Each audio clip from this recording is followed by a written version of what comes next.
Hey friends, tonight we're going to talk about something so strange it might actually change how you think about sleep. Imagine this. It's midnight. You're wide awake. Not because of insomnia, not because of your phone lighting up. You're awake on purpose. Because in the Middle Ages, that's what everyone did. People would go to bed just after sunset, sleep a few hours, wake up around 1 a.m., light a candle, whisper to their spouse, maybe eat something, pray, make love, stare at the wall, and then go back to bed for round two. Yeah, they had two completely separate sleeps every night. And this wasn't weird. This was just how people lived. So tonight, we're stepping into that world. A world of lumpy straw beds, candlelit midnight snacks, and a sleep cycle so bizarre you probably wouldn't last 2 nights in it, especially without Wi-Fi. So, before you get comfortable, take a moment to like the video and subscribe, but only if you genuinely enjoy what I do here. And hey, drop your location and local time in the comments. I love seeing where in the world everyone's tuning in from. Now, dim the lights, maybe turn on a fan for that soft background hum, and let's ease into tonight's journey together. You lie down just after sunset. The sky's still bruised purple, fading into darkness without the glow of city lights. Your room, if you can call it that, is a shared wooden cottage. The air smells faintly of wood smoke, boiled onions, and something vaguely livestockish. Your bed, a linen sack filled with straw, itchy and uneven, with a wool blanket that hasn't been washed in months. The blanket smells like old sweat, but at least it's warm. You share this bed with your younger brother, who talks in his sleep. Somewhere nearby, a chicken clucks softly in a basket. A pig shuffles under the bench near the door. Welcome to the Middle Ages. There's no light except for the fading fire in the hearth. No buzzing fridge, no flicker of blue light on the wall. Just the occasional cough from your grandfather across the room and the creak of wood beams above your head. You're exhausted. The day was long. Maybe you spent it cutting firewood or weaving baskets or hauling buckets from the well. No emails, no screen time, just raw, aching work. So when you lie down, you fall asleep fast. And for the next few hours, it's blissful. Deep, dream-heavy rest. You might not even change positions. The fire dies low. A mouse scurries near the wall. The wind moans faintly outside. This is your first sleep, the dead sleep, as some called it. Then something strange happens. You wake up, just like that. It's not panic. You're not startled. You just open your eyes. Maybe it's the cold. Maybe it's instinct. But you sit up, stretch a little, poke the fire. And here's the odd part. This is completely normal. People in the Middle Ages expected to wake up in the middle of the night. They even planned around it. That period between first and second sleep had a name, the watch. It was a time for thinking, for praying, for whispering, sometimes for mischief, or chores, or a midnight snack. Some folks might take this time to relieve themselves, though the chamber pot was always a gamble. Others read scripture, if they were lucky enough to be literate. Some just stared at the fire and thought about God, or taxes, or the neighbor's cow they secretly envied. In wealthier homes, people might light a candle and read or write. In monasteries, monks used this break for night vigil, chanting prayers in the cold chapel by lantern light. And yes, many took this time to be intimate. A 15th century medical text actually recommended this moment for acts of generation, saying the body was well rested and the mind peaceful. Medieval romance, folks' candlelight, cold floors, and no deodorant. It wasn't just a passing phase either. This biphasic sleep is boss. As modern researchers now call, it was common for centuries across Europe. People went to sleep shortly after sunset, rose around midnight, and then went back down for a second stretch that lasted until dawn. It wasn't just peasants either. Court records, personal letters, and even farming almanacs reference first sleep and second sleep as if they were obvious things everyone understood. One man in 16th century England wrote that he rose between sleeps to smoke a pipe and walk about the garden. A woman in France mentioned chatting with her sister in the long middle. And monks meticulously timed their devotions around the gap. So what happened? Why don't we do this anymore? Historians still argue whether biphasic sleep was a universal pattern or more common in colder climates with longer nights. But many agree that the real shift began with artificial lighting. Candles, oil lamps, and eventually gas lights stretched evening hours further. And when electricity arrived, everything changed. People stayed up later and crammed more into their evenings. The watch disappeared, not because it didn't work, but because modern life no longer allowed for it. Even modern sleep experiments, where people live without electric light, show that people naturally fall back into this two-phase rhythm. After a week or so of early darkness, the body seems to want to split the night in half. So back to you. It's midnight in your little cottage. The fire is mostly embers. The pig is asleep. Your feet are cold. You pull the blanket tighter and glance toward the window. No glass, just shutters. Maybe you hear a distant owl. Maybe someone coughs again. You sit up, rub your face, and think. Maybe you say a prayer. Maybe you nibble some cold bread. Maybe you just lie there, eyes open, letting your mind wander. And when you're ready, when your body tells you, you lie back down. The second sleep begins. And this one? It's even deeper. The world has stilled again. The fire's gone cold. Dreams come easier now. Sometimes strange dreams. Sometimes holy ones. People believed that dreams during second sleep were more likely to carry messages from God, or angels, or the devil himself. A dream before midnight might just be your brain talking. But a dream after the watch? That could mean something. You might not remember it in the morning. Or maybe you'll wake up with a strange feeling in your chest and no idea why. But you won't question it, because in this world, dreams matter. Sleep has structure. And waking in the middle of the night isn't a problem. It's part of the plan. So next time you wake up at 2 a.m. and you're tempted to reach for your phone, maybe don't. Maybe sit for a minute. Breathe. Let the fire crackle. And remember, once upon a time, this was normal. You wake the next morning, not to the sound of an alarm clock, but to the caw of a rooster outside and the rustle of someone already starting a fire. Light peeks through the cracks in the wooden shutters. It's not the dramatic rise and shine moment you're used to more, like a slow, creaky surrender to consciousness. Your back is sore, your blanket has slipped halfway off, and there's hay stuck to your tunic. But you're rested, sort of. Now let's talk about the medieval bed itself. And no, it's not some fairy tale feathered fantasy.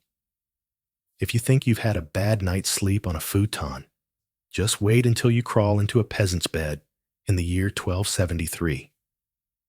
For starters, you didn't have a bed to yourself. Privacy was rare. If you were lucky enough to have a designated sleeping space at all, it was often a wooden frame packed with straw, dried leaves, or even old rags. There was no real mattress, just a pallet that flattened under your weight and never quite fluffed back up. It smelled like mildew, and mice. Because, well, mildew and mice were both regular guests. If you were dirt poor, and statistically, you were, you might have just slept on a bench or the floor. Or you'd share a family bed, which could hold parents, kids, grandparents, and maybe the neighbor's kid who wandered over during a storm.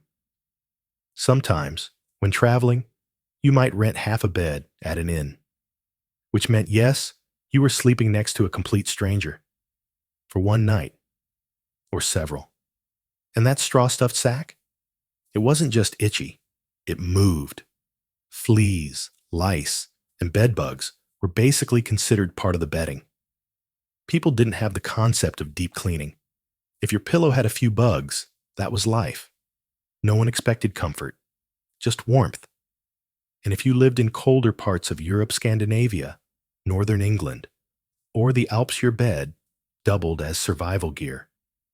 The entire family might huddle together under one giant woolen blanket. Sometimes even the animals joined in.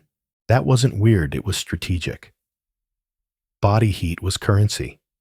Even wealthy homes weren't immune to discomfort. Sure, the nobility had four-poster beds with drapes, but those weren't for coziness, they were about status. The curtains helped block drafts, but they were mostly for show.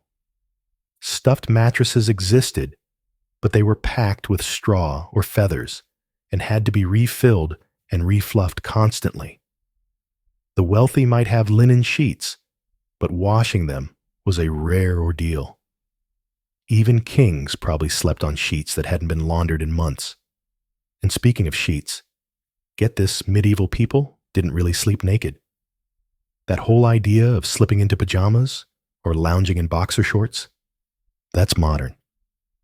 Back then, you slept in your day shirt, or in some cases, your only shirt. Getting undressed for bed was considered foolish or even indecent, especially in winter. And if a fire broke out or a band of raiders came through, you didn't want to be caught in your birthday suit. Most peasants wore a simple woolen tunic to bed, no socks, maybe a head covering in winter to keep their ears from freezing. The term nightcap wasn't just a cute tradition, it was a real practical piece of sleepwear. And here's something even weirder. Many believed that sleeping too soft was bad for your soul. That's right. Too much comfort was considered suspicious. Priests warned against sleeping in luxury. They preached that hard beds built strong character. The saints and monks, especially, avoided comfort like the plague. Some slept on wooden boards or stone floors. A few even used logs as pillows, because nothing says holy like neck pain. You stir on your own scratchy mattress. Your shoulders a little numb. You roll over and try to find a patch of straw that isn't poking you. Someone nearby is already clanging about with the morning chores. Water has to be hauled. Firewood needs splitting. You're not going to lounge in bed with coffee and a podcast. The day starts early, always. But here's something strange. People didn't seem to complain about their sleep the way we do. There wasn't this obsession with getting your 8 hours. Sleep wasn't a luxury, it was a necessity. And even though it was often short, interrupted, and full of bugs, it was still sleep.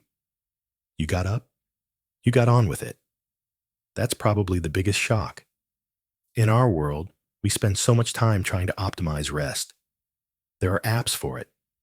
Weighted blankets, sound machines, melatonin gummies in cute packaging. But for most of history, sleep was just something you did in between surviving. Historians still argue whether medieval people were chronically sleep deprived or just adapted to discomfort. Some suggest they were better rested than us, since their bodies followed natural light rhythms. Others argue that sleeping in a lice-infested pile of straw next to 5 other snoring people couldn't possibly be restorative. One thing's for sure, their expectations were very different. You didn't need a sleep tracker. You didn't need to hit a perfect REM cycle. You needed to stay warm, wake up alive, and avoid rolling into the family chamber pot.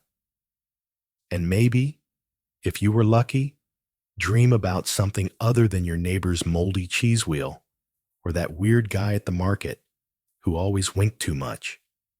Tonight, as you adjust your modern pillow and smooth out your fresh cotton sheets, maybe take a moment to appreciate them. And maybe, just maybe, thank the heavens for hot showers and bug-free blankets. You're tired, more than tired. Your body aches, your eyelids droop, and all you want is to lie down. But tonight you can't, because lying flat, that's for the careless, or the damned, or the already dead. So instead, you do what many medieval people did when sleep came knocking. You sleep sitting upright. Yes, really, upright, like a statue, wrapped tightly in your cloak, shoulders slumped, neck craned forward just enough to breathe, but not too much to be seen as weak. You're propped against a wooden wall, or maybe a high-back chair if you're lucky, and you try, somehow, to drift off. This wasn't some rare punishment or eccentricity. In medieval Europe, sleeping upright was surprisingly common in certain situations, especially among the deeply religious, the chronically ill, and anyone who thought horizontal rest might be, well, tempting fate. Let's rewind and look at why. First, there's the medical angle. For those with respiratory issues, think asthma, chronic bronchitis, or congestive heart failure, lying down often made things worse. Without understanding the science behind it, medieval people still noticed a pattern. Breathing was easier when they stayed partially upright. Propping themselves with bolsters, chairs, or even bundled cloaks became a simple way to survive the night. But there was also a spiritual layer to all this. In Christian Europe, lying flat was associated with death. That position, arms at your side, body stretched out, mimicked the pose of corpses laid out for burial. It wasn't just morbid symbolism either. Some believed that sleeping flat left your soul vulnerable.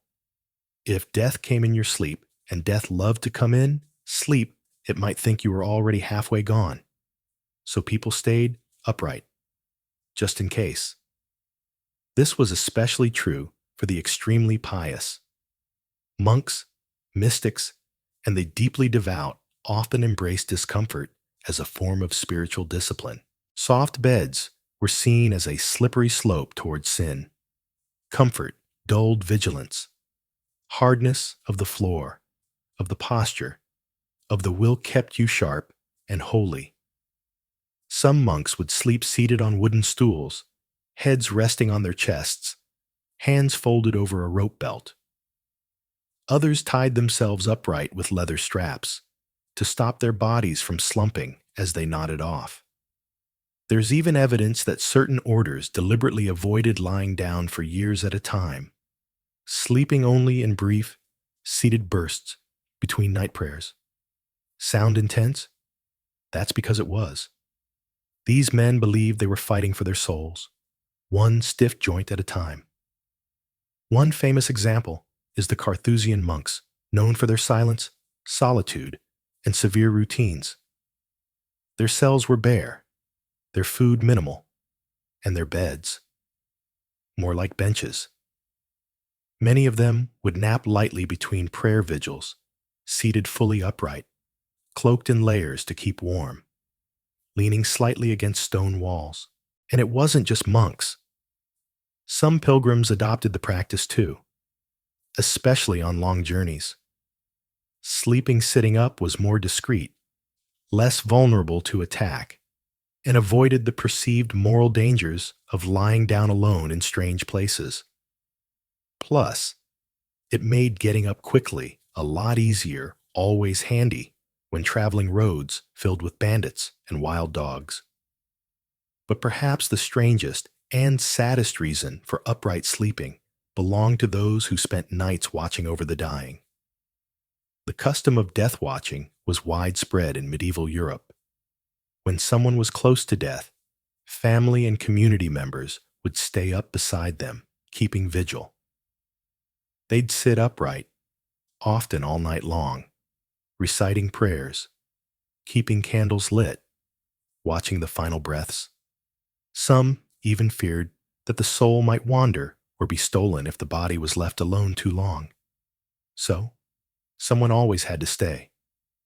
And if they dozed off, they did it sitting up, head bobbing gently while the wax ran low.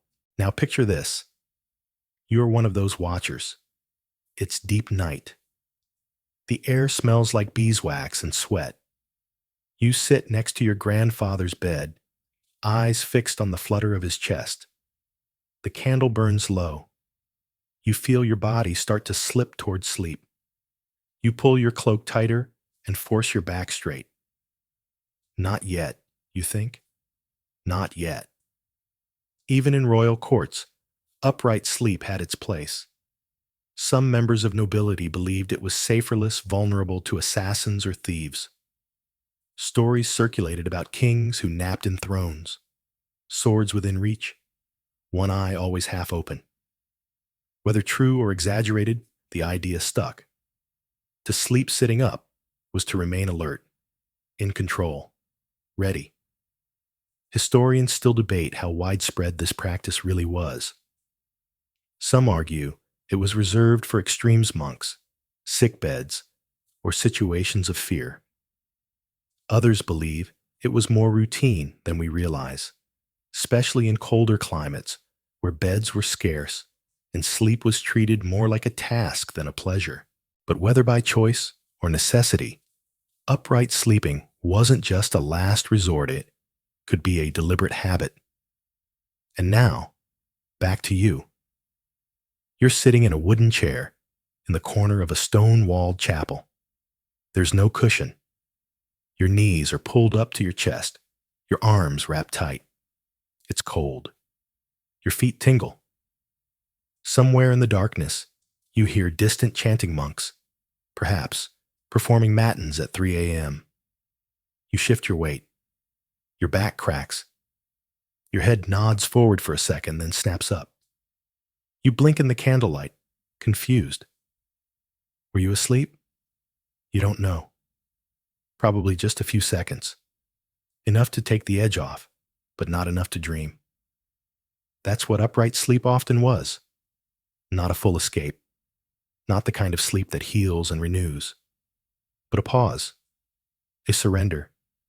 A survival mechanism wrapped in faith, fear, and fatigue. And as bizarre as it sounds now, you start to understand it. A little. The purpose, the discipline, the strange comfort of still being aware, even in slumber.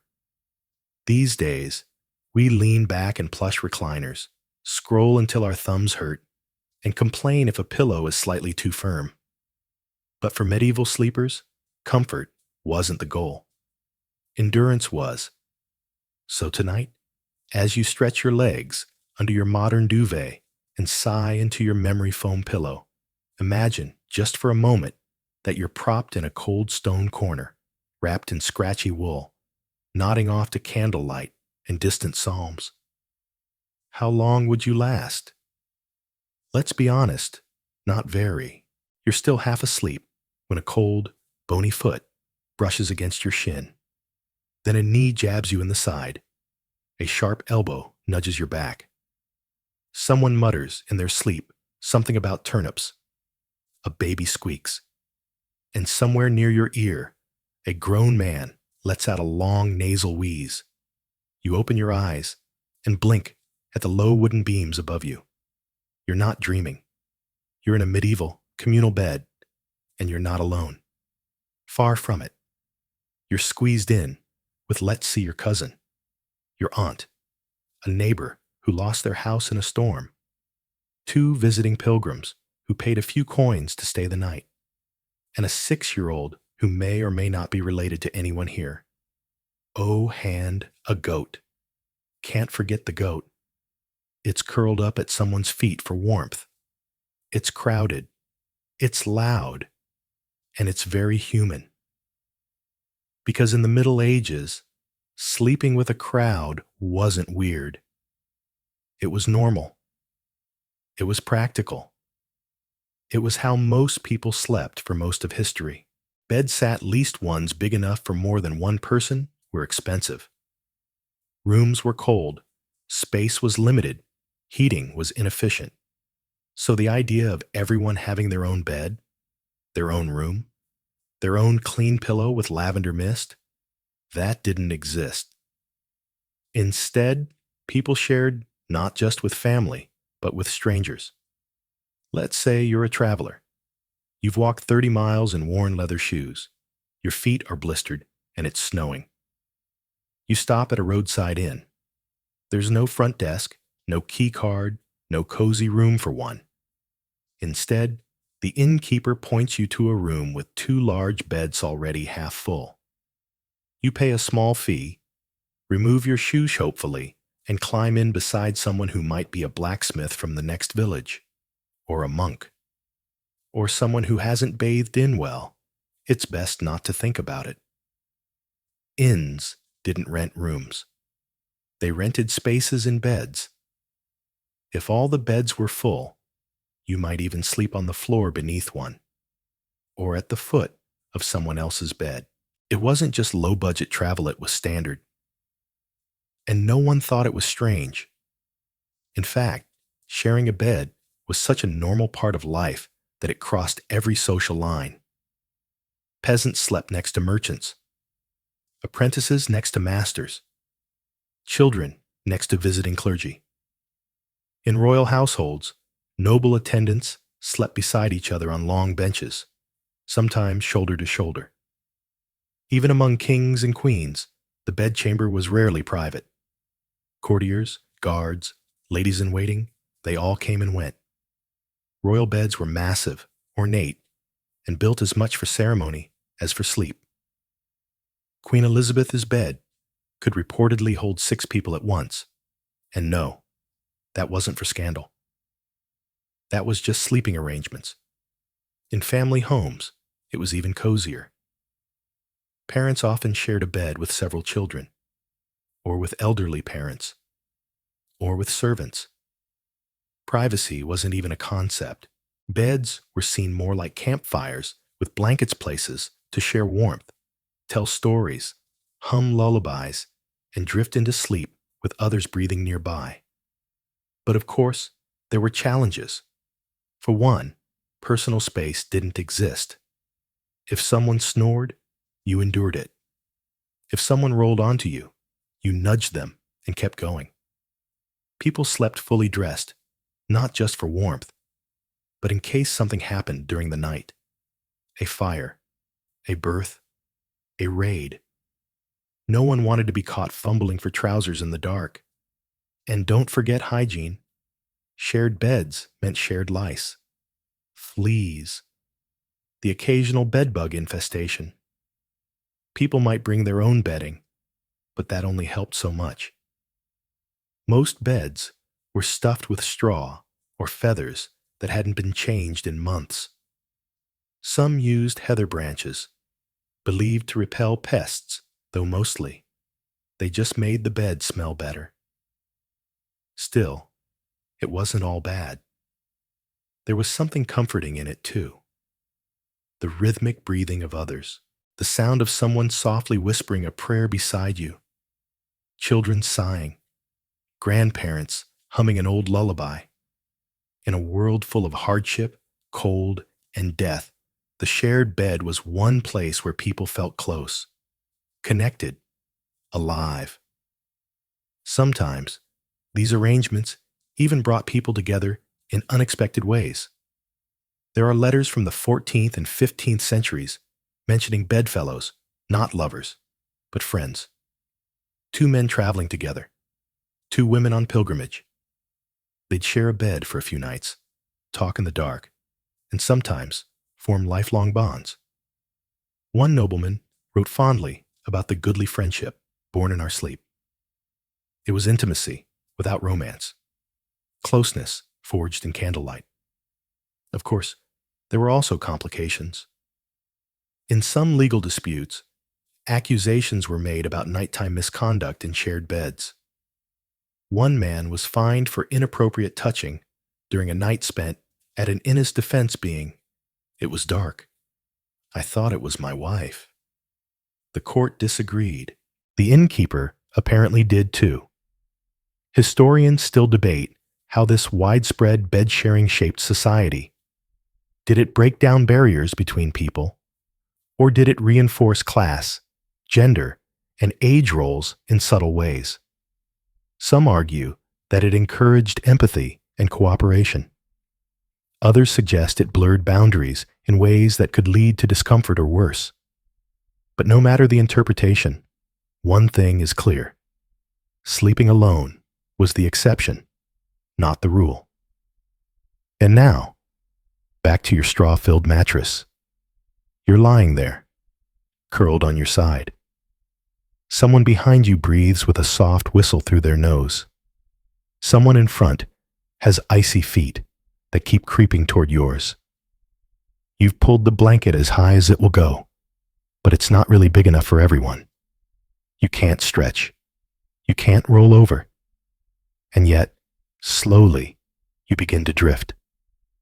The room is full of sighs, snuffles, the occasional cough. The baby has quieted. The goat has settled. The fire glows faintly. And as you close your eyes, the thought crosses your mind. This was normal for millions of people, for hundreds of years. To sleep with strangers, to wake up with someone else's hair in your mouth, and to call it a good night. So next time you fluff your pillow, adjust your thermostat, and spread out across your gloriously empty bed. Remember what it used to be like. And maybe, just maybe, be grateful you're not sharing it with a tired monk, a smelly tanner, and one very cold goat. You enter the room slowly, your footsteps muffled by thick woolen rugs. It's quiet, heavy. The fire is still glowing in the hearth, casting long shadows across the carved oak furniture. The air smells like beeswax, dried rose petals, and money. Because tonight, you're not sleeping in a straw-stuffed pallet. You're in the bedchamber of a medieval noble. And at the center of it, all looming like a ship's hull is the bed. It's not just big, it's monumental. 4 massive posts rise toward the ceiling like tree trunks, carved with twisting vines and religious symbols. Deep red curtains drape down on all sides, drawn halfway open like a stage. The mattress is raised high off the floor, nearly to your waist, and layered with linen sheets, velvet spreads, and embroidered cushions so lavish they might qualify as furniture in their own right. You don't lie down right away. You stare. You blink. Because this isn't a bed. It's a statement. In the Middle Ages, beds like this weren't just for sleeping. They were for being seen. If you were rich enough to afford one, you made sure everyone knew it. Visitors were brought into the bedroom, not for privacy, but to be impressed. Guests might be entertained, sitting on the edge of your bed, sipping spiced wine. Clergy might stand nearby, offering blessings. A royal cousin might be shown the new silk canopy imported from Florence, dyed with indigo so deep it looked almost black in candlelight.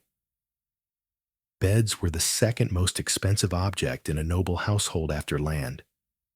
The great bed of ware, built in the 15th century and over 10 feet wide, became so famous that travelers came just to say they slept in it, and carved their names into the frame to prove it. Even among royals, the bed was a tool of power. Kings held public awakenings, known as leves, where courtiers would gather to witness the monarch being dressed. Being invited into the royal bedchamber, even if only to watch the king stretch and yawn, meant status. It was political theater wrapped in linen and lace.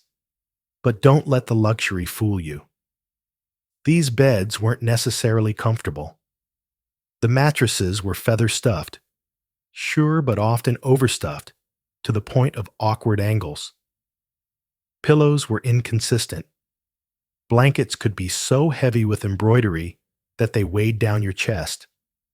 The whole ensemble was made to be seen, not necessarily to sleep soundly. And let's not forget the curtains, thick velvet or wool, heavy with dust, drawn closed at night, not only to block cold drafts, but also to block witnesses. Because even in private, nothing was entirely private. In noble households, servants came and went freely. Maids brought in wash basins. Scribes delivered messages. Cooks appeared with hot broth. All while you were still in bed. You might be lying there half-dressed, wrapped in a fur robe, trying to blink the sleep from your eyes, and a steward would hand you a letter from your cousin in Brittany about a goat inheritance dispute. So, the bed curtains? They weren't for sleep. They were for boundaries. In fact, those curtains served so many purposes, they almost deserved their own chapter. They trapped heat, kept bugs away, signaled modesty, created a room within a room. You could say that medieval nobility invented the canopy bed because they needed a sanctuary inside their own house. Now lie down. Carefully. The mattress dips beneath you soft. Yes, but uneven. The feather stuffing has shifted toward the edges. You sink slightly into one corner, your shoulder meeting resistance while your hips fall deeper. The pillow smells of lavender water and faintly of old ink. Maybe someone sat here reading by candlelight before bed. You pull the covers over your body, marveling at the embroidery. Tiny peacocks, gold thread, a coat of arms, a few wine stains that someone tried unsuccessfully to scrub out. As you lie back, it's hard not to feel important.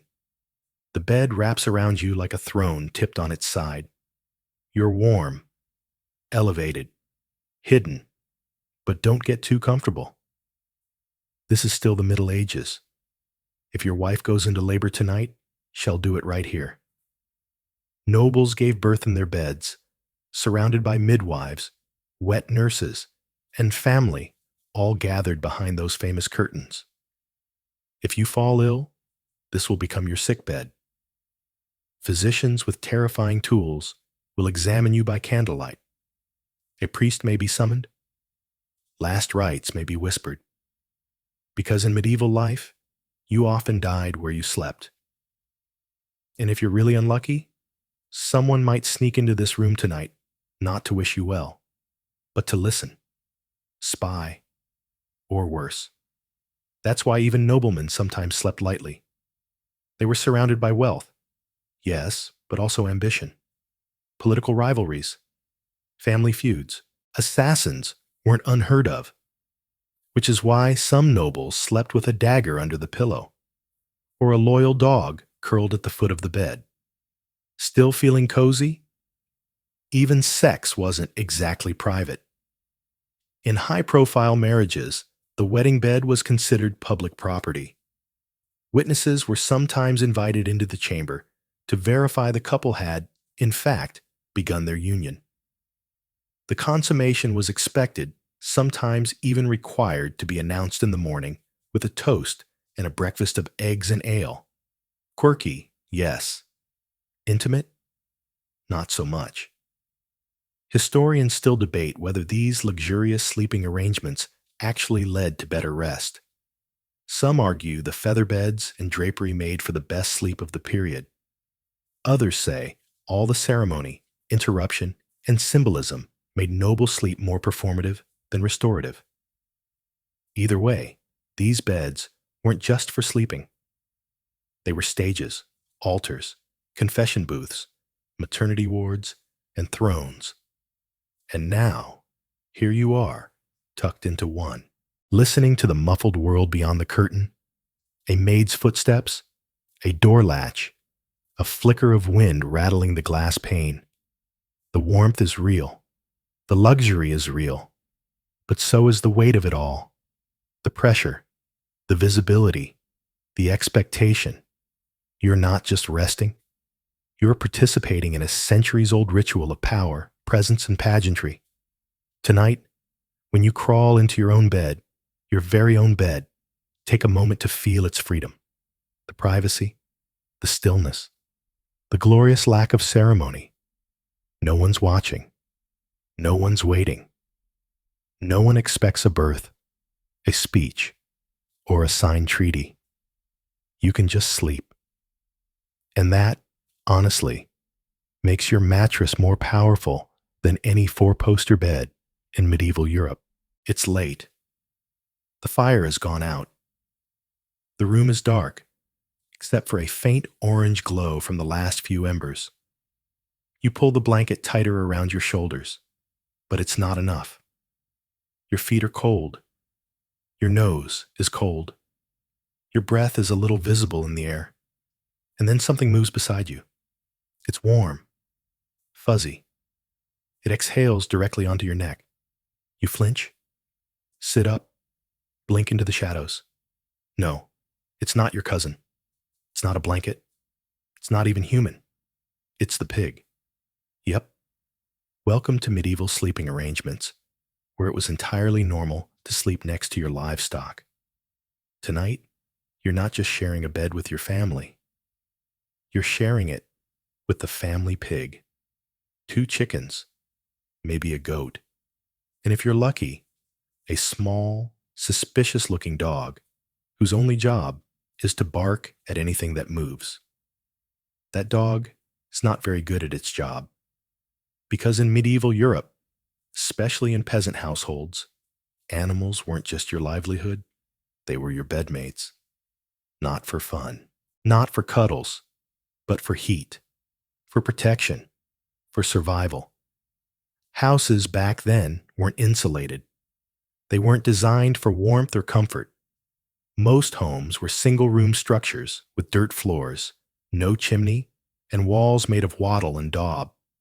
If the wind blew, it came through the walls.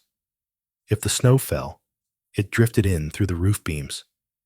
So when winter arrived, bringing your animals indoors wasn't a choice, it was a strategy.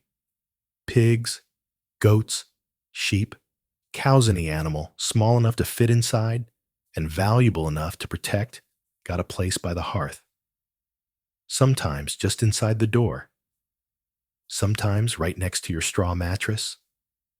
And yes, sometimes on the mattress itself. Chickens were notorious for flapping up into rafters and pooping onto sleeping heads. Goats would chew the corners of wool blankets. Pigs had a tendency to root around in the dark, looking for leftovers. And yet, people tolerated it. They didn't complain. Because that body heat, it was a game changer. A full-grown pig can raise the ambient temperature of a room by several degrees. Same with cows.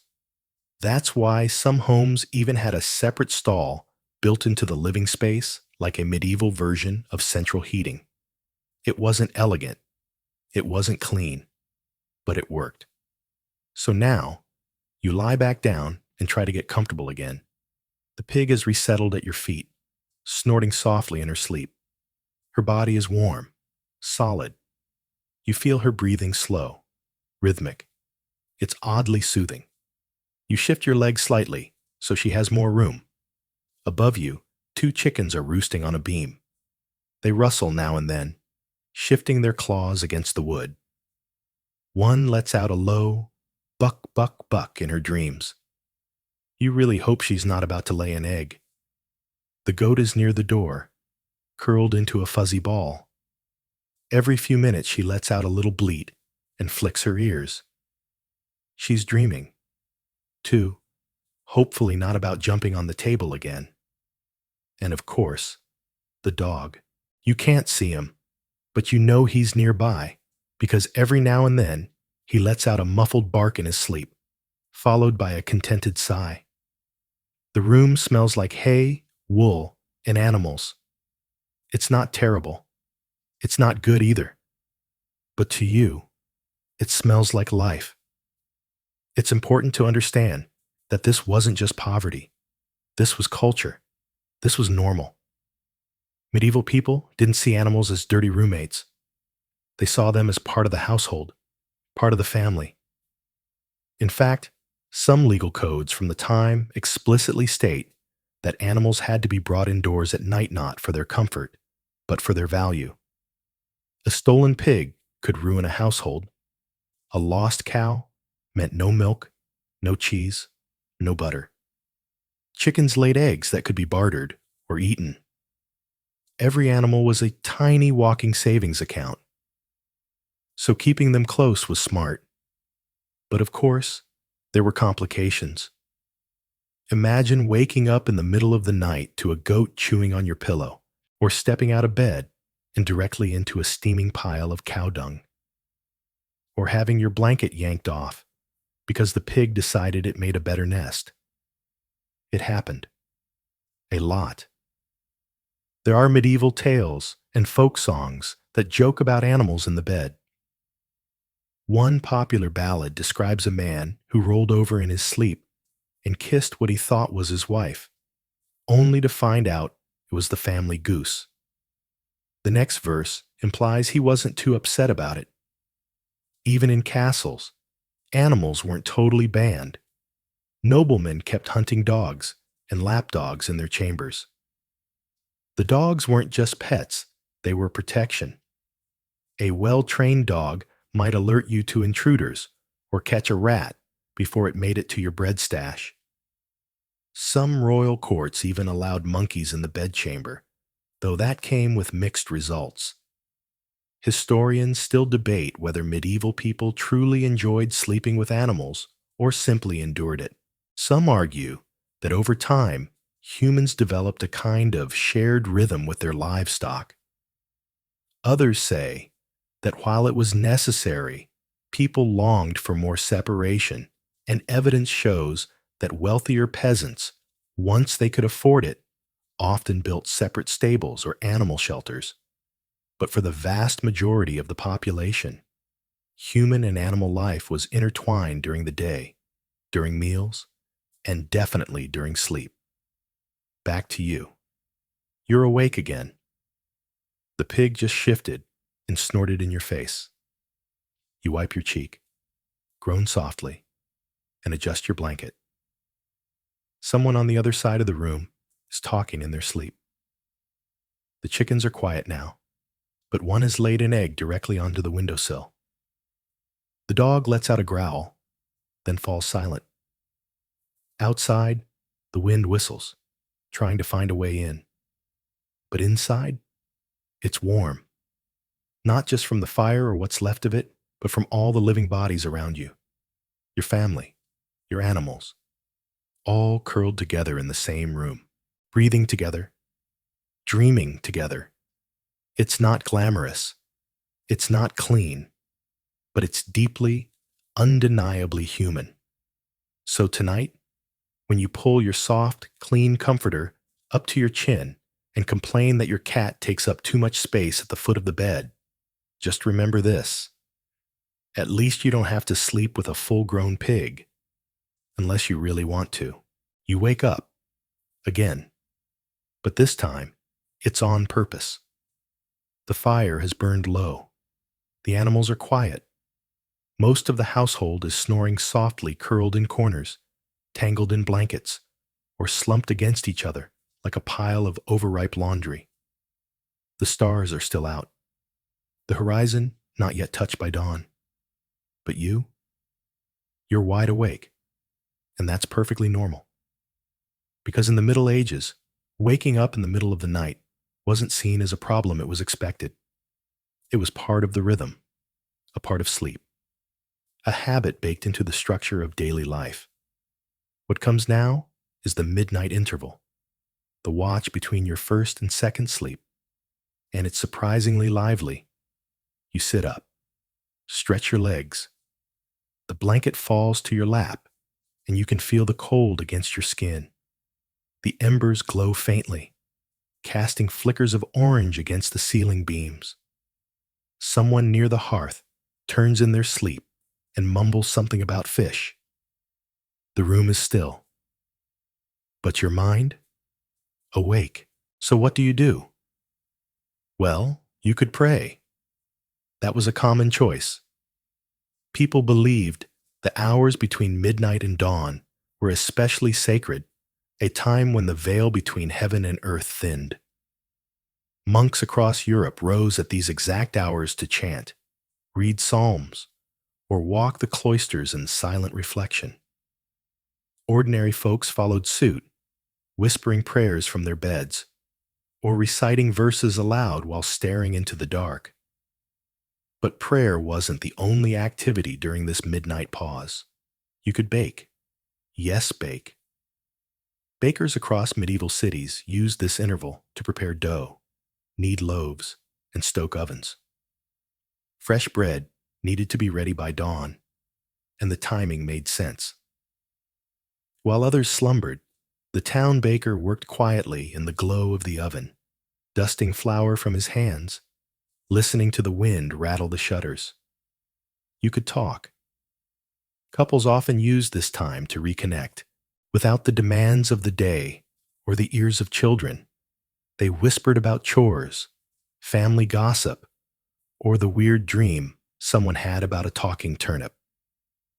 Some historians even suggest this was a time when married couples were most likely to be intimate. With the first sleep behind them and the stresses of the day long gone, there was room finally for touch. You might also tend to the fire, refill the water jug, check on the animals, or even step outside to use the latrine if you were brave enough. A chilly midnight sprint through the darkness, chamber pot in hand. Classic medieval cardio. And then, of course, there were those who used this interval for less innocent purposes. Midnight mischief was a known phenomenon. Stories abound of people sneaking from beds, meeting in the shadows, slipping through alleys or over fences.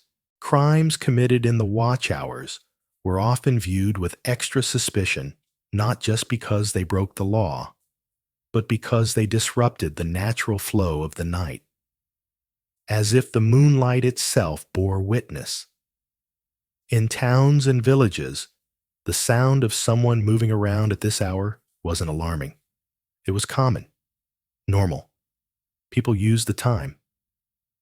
And then, when the moment felt right, usually a couple of hours later, they laid back down and slid into their second sleep. It wasn't seen as insomnia. It wasn't restless. It was a gift, a quiet hour for reflection, creation, or companionship.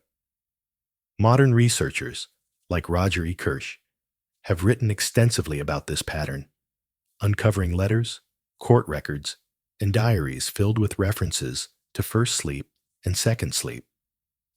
People mentioned it casually, like we'd mention brushing our teeth or taking a nap. One 16th century French physician even prescribed rising between sleeps as part of a healthy routine. He claimed it helped digestion, eased anxiety, and gave the soul space to breathe. And get this, people didn't just accept this pattern. They liked it. They built rituals around it. Some households had names for the midnight meal. People even ate during this gap. Little slices of cold meat, leftover stew, bits of bread. Some drank ale. Some drank warm milk with honey. There are accounts of travelers stopping at inns and requesting a bite to eat between their two sleeps. Midnight snack? More like medieval standard. Historians still debate why this habit vanished. Some point to the rise of artificial lighting candles, oil lamps, then gas and electric lights, which stretched our evenings longer and blurred the line between day and night. Others believe the Industrial Revolution killed it off. Once you had to be up at 5 a.m. to punch into a factory, 2 parts sleeping no longer worked.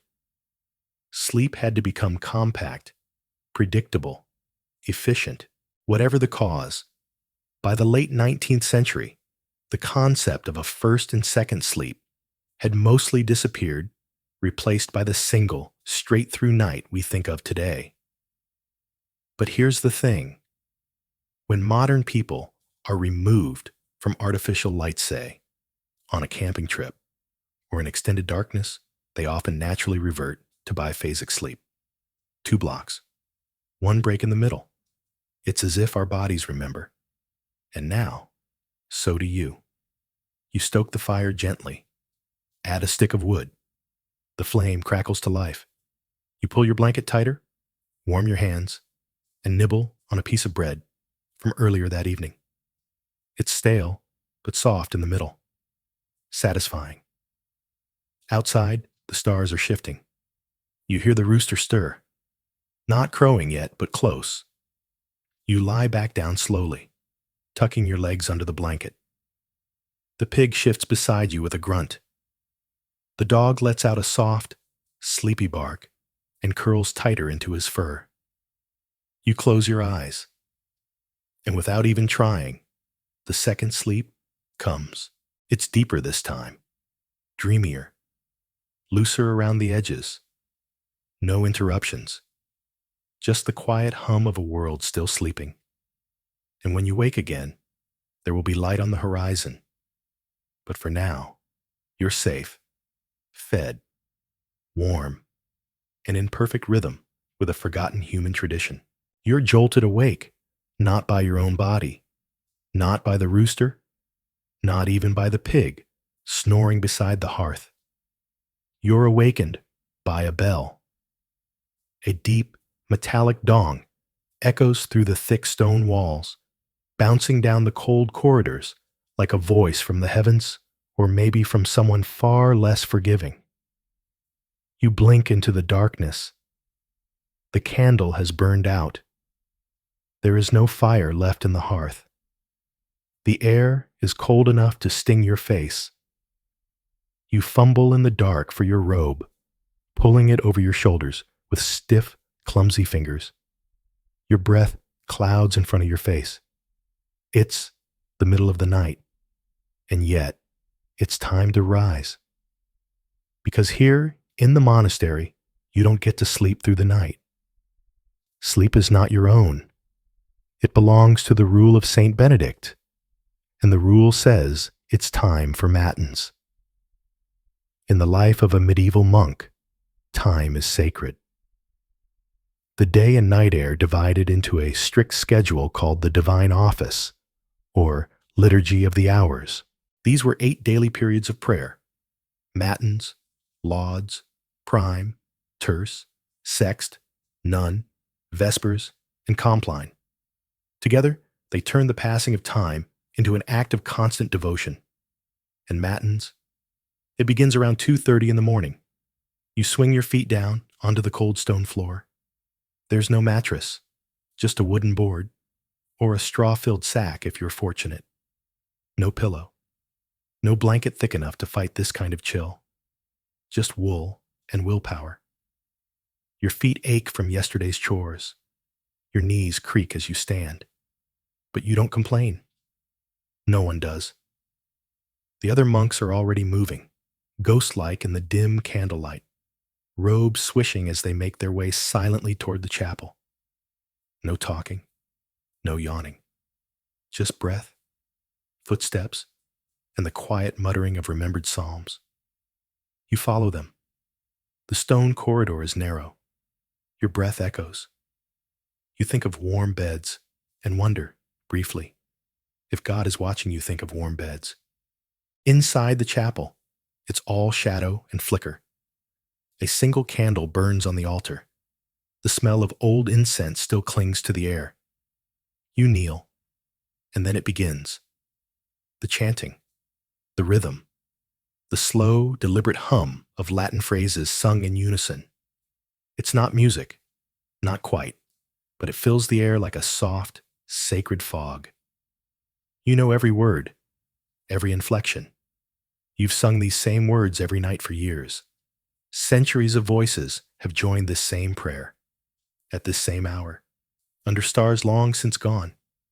But you are here, awake, or trying to be. Because staying awake through matins is no small feat. You kneel on a hard bench. The cold seeps through your robes. Your eyelids sag. You try to focus on the words, on their meaning, but they blur into rhythm. The chanting is too soothing, too repetitive. The stone walls seem to sway. You shift your weight. A small movement to jolt yourself. Some monks sway as they pray, rocking slightly to keep themselves alert. Others walk slowly in the back, pacing the aisle to keep sleep at bay. A few carry tiny pins in their sleeves, ready to poke themselves if they begin to drift. Because falling asleep during matins isn't just embarrassing, it's a spiritual failure. You whisper a line with the others, the words barely audible above the buzzing in your ears. You blink hard. You imagine the sun rising. You imagine breakfast. Not bacon or toast, just a spoonful of barley porridge. And maybe, if it's a feast day, a slice of dark bread. But that's hours away. You return to the chant. This routine, this deliberate nighttime interruption was not punishment. It was discipline. Designed to break the body's grip over the soul. To remind you that even sleep must yield to devotion. The logic was simple. If you could wake from the depths of slumber and offer praise in your weakest moment, then surely your commitment was real. And so, for centuries, this pattern defined monastic life. While the rest of Europe slumbered between their first and second sleeps, monks rose for matins. Across France, England, Italy, Spantini pools of flickering light lit up cloisters and chapels at 2 a.m. as chants rose to the vaulted ceilings and faded into the silence again. Even townsfolk, in houses near abbeys and monasteries, lived by these bells. The bell tower was the only timekeeper for most communities. The sound of its chime not only woke the monks, it woke the entire town.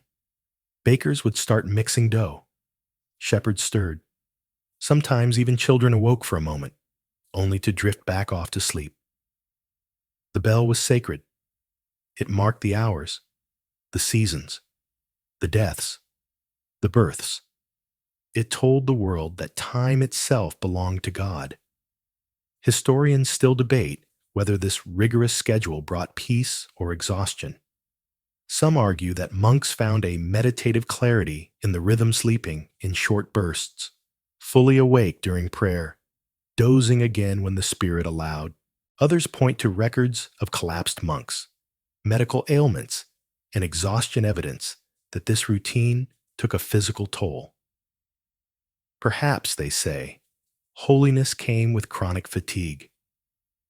You won't find an answer tonight, because as the final chant fades into the cold air, and the bell sounds once more to signal the end of matins, you rise again.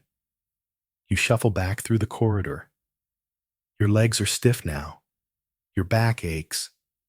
You pull your robe tighter. Back in your cell, you crawl onto your plank bed again. The straw pokes through the fabric. You exhale into the dark. You have 2, maybe 3 more hours before lauds. You pray for dreamless sleep. But even if sleep comes, you know it will be shallow. Not because you're restless, but because sleep in this life is always borrowed, never truly given, always interrupted, always tentative. You might wake again to the bell, or to your own body, or to something deeper, the sense that you have given up comfort for something more profound. Whether or not it's worth it, well, that's between you and the bell. So tonight, when you complain about waking up once at 4 a.m. and not being able to fall back asleep, remember this. Someone, somewhere, once woke up at 2:30 a.m. on purpose every single night of their life for decades just to whisper Latin psalms in the cold. And they didn't hit snooze. You wake up before the sun. The fire is nothing but ash. The blanket has slipped to your knees. The straw under your back is poking at odd angles again. And your first thought isn't about breakfast, or the weather, or even the pig snoring softly beside you. No. Your first thought is, did I sleep too much? Because here in the Middle Ages, sleep isn't just rest. It's not just something your body needs to survive another cold day. No, sleep is a test, a moral test, a reflection of your soul. You sit up slowly, brushing hay from your sleeves. The room is still dim, lit only by the faintest glow seeping through the cracks in the shutters. Around you, others are beginning to stir, muttering prayers, stretching, pulling on boots. And no one wants to be the last one out of bed. Because in this world, oversleeping isn't just lazy, it's sinful. From the pulpits to the monasteries, from royal courts to tiny farming hamlets, one message rings clear. Too much sleep makes you weak, vulnerable, spiritually dull, even dangerous. Religious leaders warned constantly about the dangers of sloth. And no, not the tree-dwelling animal that looks cute in slow-motion sloth, the spiritual kind. One of the 7 deadly sins. The sin that begins when your eyes close too long and your body grows too comfortable. Monks wrote about it. Priests preached about it. Parents whispered it into the ears of sleepy children. They believed sleep was like wine, necessary in small amounts, intoxicating in excess. And the bed? A place where the devil did some of his best work. Sleep too long, and you might miss your morning prayers, miss your duties, miss a moment of clarity from God, or worse, fall into temptation. In sermons, sleep was often portrayed as the perfect trap for the idle. The devil didn't need to tempt a man who never got out of bed, he already had him. Some preachers told stories of men who slept so long they grew roots, or women who dreamed of gold and woke in despair. The lesson was always the same. The longer you lingered in sleep, the further you drifted from grace. So how much sleep was too much? There was no universal number. But if you rose after the sun, you were already skating on thin moral ice. Respectable people got up with the dawn, or better yet, before it. Farmers, monks, artisans, everyone had chores, and no one respected a late riser. Even among the nobility, sleeping in was frowned upon. A king who rose late was mocked as lazy. A lady who stayed abed all morning was suspected of vanity or lust. And for those without land or title, the judgment came quicker. You didn't need a clock to know who had character in the morning. You just had to look at who was already dressed and working. In some villages, there were actual public rituals for waking up. Bells that rang not just in monasteries, but in towns. Markets that opened with the first light. Fields that demanded tending before breakfast, and always that underlying pressure. Be alert, be disciplined, be virtuous. And if you dared to nap during the day, you needed a reason. A hard morning of labor might earn you a quick rest. But lounging in bed without cause, that was a problem. One 14th century guidebook for young clerics warned that daytime sleeping softens the mind and opens the door to shame. In other words, take a nap, lose your soul. And yet people still napped. They just didn't talk about it much. Naps were taken in private, out of sight, or disguised as meditation. Monks often rested while kneeling or seated upright so as not to appear indulgent. Some even tied themselves into uncomfortable sleeping positions so they wouldn't roll into too deep a slumber. It wasn't just about hours of sleep. It was about posture, intention, control. There are accounts of holy men sleeping on wooden boards. Others used logs as pillows. Still others deliberately broke their sleep into short bursts to keep watch against impure thoughts. Some saints were praised for sleeping only 2 hours a night, though modern science might label that delusion. Of course, there was always a line between expectation and reality. Historians still debate how strictly people followed these sleep-related moral codes. Did everyone truly fear sloth? Or were these ideas pushed more by clergy than practiced by common folk? Records suggest that while sermons railed against indulgent sleep, ordinary people still dozed when they could, especially during long winters. The church might frown on it, but when the sun set before dinner and rose after breakfast, villagers curled up in bed and didn't think too hard about virtue. Even so, the language of sleep and shame ran deep. Being called slothful could hurt your reputation. Being seen still in bed after sunrise might bring gossip. Children were taught to equate early rising with goodness. Up with the sun wasn't just good advice, it was a spiritual safeguard. And then, of course, there were dreams. Because it wasn't just sleep that got moral scrutiny, it was what happened inside it. Dreams could be messages from God or whispers from the devil. Dream of riches? You might be harboring greed. Dream of forbidden affection? Time for confession. Some people even feared dreams themselves, treating them as tests, temptations that needed resisting even while unconscious. There are accounts of people punishing themselves after certain dreams, fasting, praying, even sleeping on the cold floor for a week, as penance for a lustful vision they couldn't control. And yet, dreams were also guidance. Some saints claim to have seen angels or warnings or the Virgin Mary during sleep. So sleep wasn't evil, it was risky. A doorway, a battlefield. You sit now at the edge of your straw mattress, rubbing your eyes, trying to remember your own dreams. Were they sinful? Silly? Sacred? Did they matter? You don't know.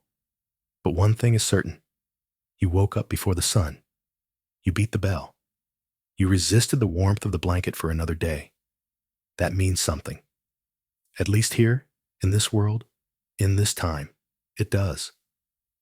So tonight, when you're drifting off in your soft bed, your alarm already set for 8 a.m., consider the sheer moral weight medieval people attached to sleep. To them, it wasn't just about rest. It was about who you were. Even when your eyes were closed, you yawn. And the sound echoes embarrassingly loud in the empty corridor. You try to blink the sleep from your eyes, but they sting. Your body is heavy, your legs feel like logs, and your brain is moving just slightly slower than the rest of you.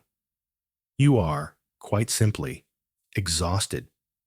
But the sheep still need herding. The oven still needs stoking. The carts still need unloading. And so, like so many others, you do what any reasonable medieval worker might do. You fall asleep on the job. And let's be honest, you're probably not alone.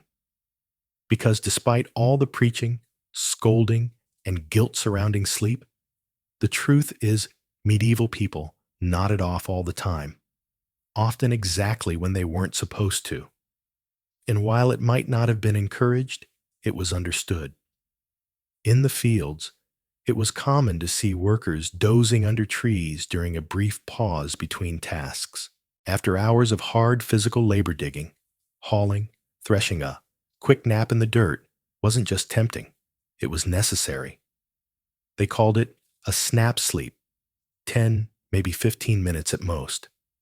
No blanket, no pillow, just a folded cloak or a patch of hay, a shaded wall, and the hope that no one shouted your name while you drooled into your sleeve.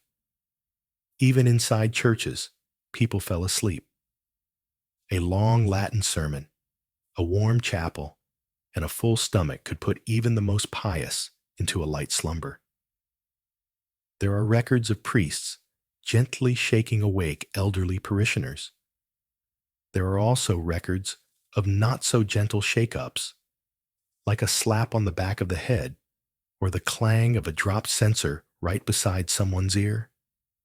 And then there were night watchmen, those brave souls tasked with staying awake to protect villages from fire, bandits, or wolves. It was a noble job, but a lonely one. Long hours, dark streets, cold winds, boredom, and the constant temptation to just sit and close your eyes for a minute. Some brought pipes to keep busy. Others chewed on bitter herbs. A few paced furiously just to stay alert. But despite their best efforts, falling asleep on watch was common and dangerous. In many towns, it was actually illegal. If a watchman was caught sleeping, he could be fined, whipped, or worse. Because if something happened on his watch of fire, an attack, the consequences could be deadly. Sleeping on duty was more than laziness. It was negligence. One infamous tale tells of a watchman in a German town who fell asleep during a cold winter night. While he dozed, a fire broke out in a nearby bakery and spread quickly. By morning, half the market square had burned, and the man awake and horrified was blamed for the entire disaster. His punishment? He was chained to the town bell tower for 3 days, forced to ring the hour without rest as penance. That'll wake you up. But it wasn't just the working class that napped when they shouldn't. Even royalty, nobles, and clergy were known to drift off at the wrong moment. There's a letter from a 13th century scribe who confessed to dozing mid-ink stroke during a royal scroll. The line he was copying trailed off. The handwriting dipped, and a smear of ink followed where his quill slipped out of his hand. He wrote in the margin, "Forgive me, Lord, for this weak moment of rest." And there's the delightful story of a bishop who famously fell asleep during a particularly boring meeting with local lords. When he was nudged awake, he opened his eyes, stood up dramatically, and announced, "The Lord hath spoken to me in a dream, and he wants lunch." We may never know if he kept his job. But all of this paints a more human, more forgiving picture of medieval sleep. Yes, people were expected to resist it, to treat it with suspicion, but they were still people. They worked hard. They got tired.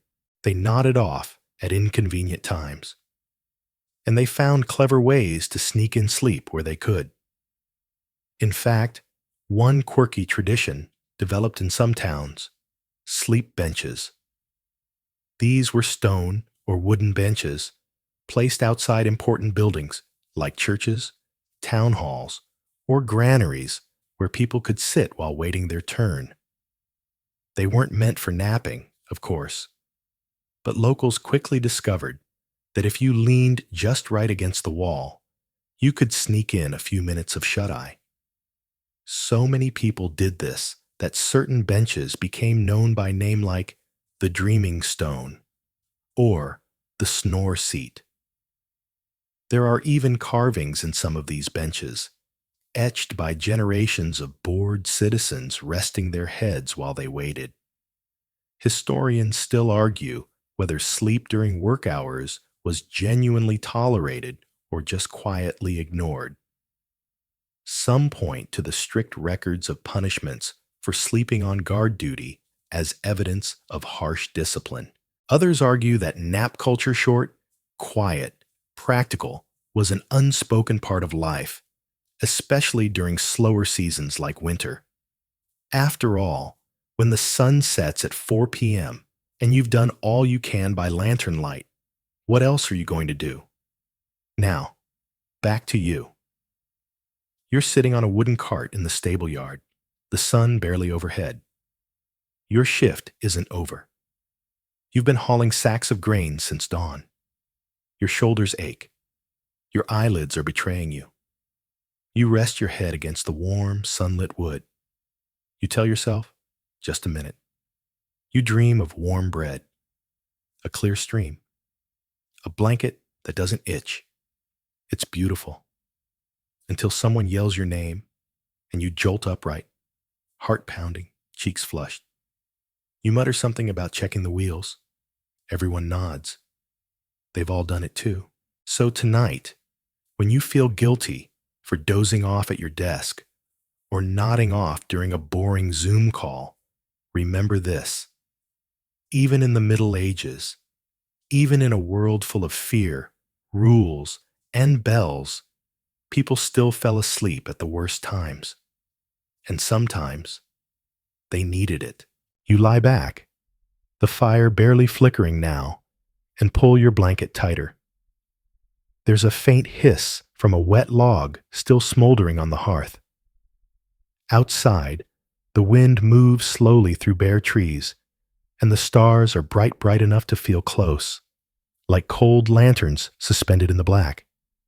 You don't know the time. No one does. Not exactly.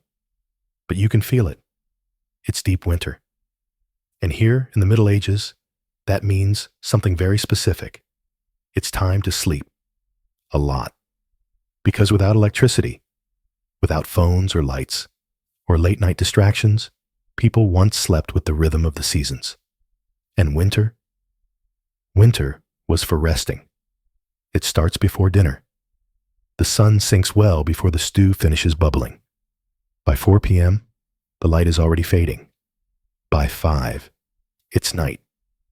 And it will stay night until 8 a.m., sometimes longer. That's over 15 hours of darkness every single day. So what do you do with all that time? Well, you sleep. Not necessarily all at once, but over the centuries, people learned to split it up. You've probably heard of it by now. First sleep, then a break, then second sleep. That rhythm thrived in the winter months. People went to bed early, rose for a while around midnight to tend the fire, pray, talk, maybe even snack, and then went back to sleep until dawn. And no one felt guilty about it. In fact, in winter, people often slept up to 10 hours total, spread across those two intervals. It was one of the few times in the year when the body, the sun, and the pace of life aligned. Fields couldn't be plowed. Walls couldn't be built. Chickens barely laid eggs. Even the animals seemed to understand. This is the season for silence. For the poor, especially those in rural areas, sleep became the default activity after sundown. With candles expensive and oil scarce, there was little reason to stay awake. You might talk for a while, mend some clothing, hum a tune, but sooner or later, the warmth of the bed-door, whatever passed for it, pulled you down. You slept next to your family, or neighbors, or sometimes strangers. And yes, next to animals too. The body heat helped. A pig by your feet in January might be the difference between comfort and frostbite. And for a moment, the chaos of medieval life slowed down. Of course, not everyone got to luxuriate in the long nights. Servants rose before the household to light fires and fetch water, often before dawn. Mothers still woke to crying babies, often more restless during cold nights. Monks were pulled from their slumber for midnight matins no matter the temperature, and night watchmen stayed alert through the darkest hours, pacing along icy parapets, praying they wouldn't fall asleep or fall off. But still, the culture allowed for more sleep in winter. Days were shorter, workloads lighter, expectations softer. There was even a belief in some parts of Europe that sleeping longer in winter protected your health, kept the humors balanced, and allowed the spirit to remain strong for the challenges of spring. It almost feels modern, doesn't it? But then spring comes. The snow thaws, the light returns, and with it comes the slow but certain shrinking of your sleep. In spring and summer, the pace of life accelerates. The sun rises early as 3:30 a.m. in Northern Europe. And when the sun rises, so do you. The soil is soft again. Seeds must be planted. Fences must be mended. Animals give birth. Markets open. Tools must be sharpened. Time stretches, and yet, somehow, sleep contracts. By the time summer arrives, there is barely any night left. In some regions, the darkness lasts only 4 or 5 hours, and you have to fit everything else around the work. Harvest season waits for no one. Suddenly, you're up before dawn and going to bed long after sunset. You might nap during the day, on a hay bale or under a tree, but it's broken sleep, interrupted, opportunistic. You sleep when you can, sometimes in shifts, sometimes not at all. Historians still debate how people physically coped with these seasonal extremes. Some suggest that biphasic sleep actually made it easier. You didn't rely on one big block of rest. You accepted sleep as modular. Take 2 hours here, 4 there, another in the afternoon. Others argue that these patterns took a toll. Some letters and records describe summer exhaustion, the harvest fevers, and people collapsing from overwork. And let's be honest, working 16 hours under the hot sun, with limited water and heavy wool clothing, followed by sleeping next to 3 other people in a cramped wooden loft that's not exactly restorative. And yet, they adapted. Autumn brought a bit of balance again. The nights lengthened. The labor softened. People celebrated the harvest with feasts and songs, then settled in for colder nights and longer dreams. Back in your winter bed, you stir slightly. The blanket is itchy, but warm. The fire has gone out, but the dog next to you radiates enough heat to keep your toes from freezing. Your breath is soft in the air. You don't know the time, but you know the season. It's sleep season. You've earned it. No bells will ring tonight. No oxen need plowing. The snow outside has quieted everything. You roll onto your side, pull the blanket tighter, and let yourself sink. Not because you're lazy, not because you're indulging, but because in this world, in this season, sleep is survival. And when spring comes, and the sun starts waking you up too early, and your hands are blistered from the plow, again you'll remember this night. This long, deep, blessed night. So tonight, in your own home, as you fight the winter blues and the early sunsets, maybe you're not broken. Maybe you're just human remembering a rhythm we once lived by without question. Maybe your body still knows. In winter, we rest. You wake up, not with a start, but with a soft, strange awareness that you're no longer asleep. The fire has dwindled to embers, casting just enough orange glow to show the wooden beams above your head. It's quiet, but not dead quiet. You can hear a chicken shifting in its coop just outside. Someone stirs beside you under the covers. You can even hear a distant dog barking at nothing in particular. You reach for a scrap of wool, maybe to wrap around your shoulders, and sit up. You're not alone. Because this is what everyone does. Welcome to the forgotten tradition of segmented sleep, what medieval people called first sleep and second sleep. You had your supper hours ago, remember?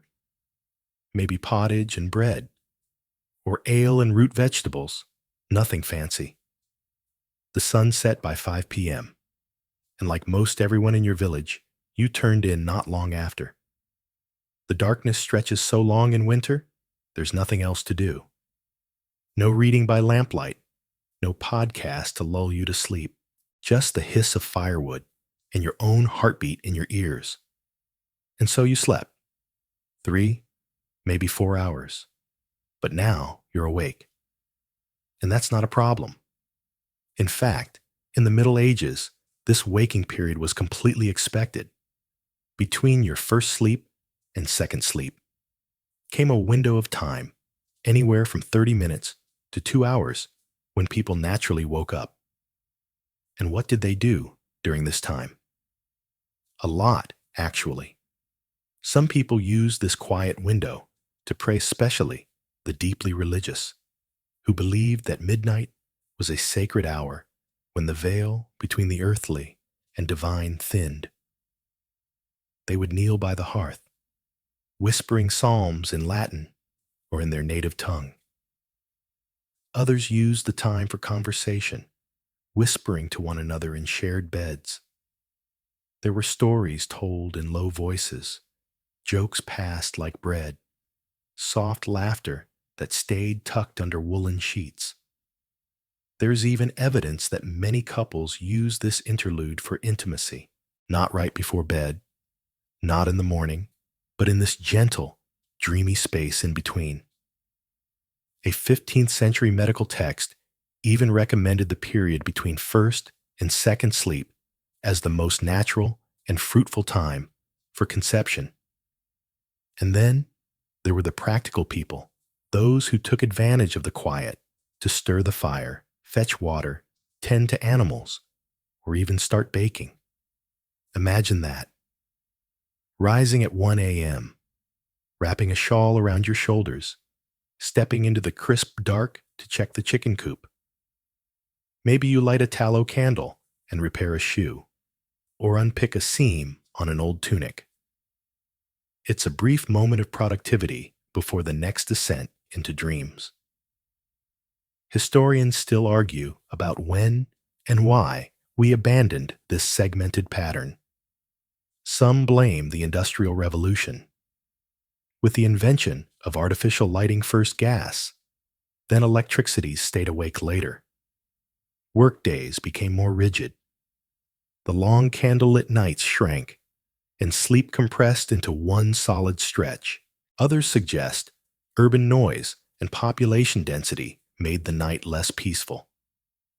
The middle of the night waking lost its stillness, its sacred pause.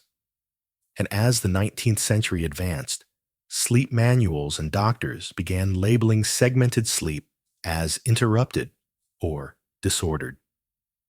But that wasn't always the case. In fact, medieval people talked about segmented sleep as a given.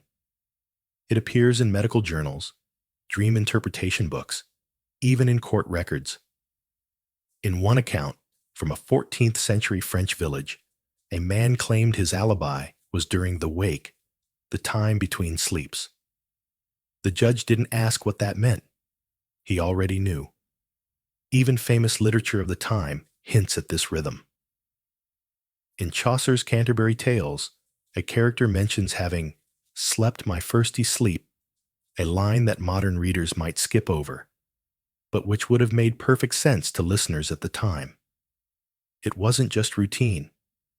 It was a whole psychological and emotional space, a transition, a doorway, a kind of twilight of the soul.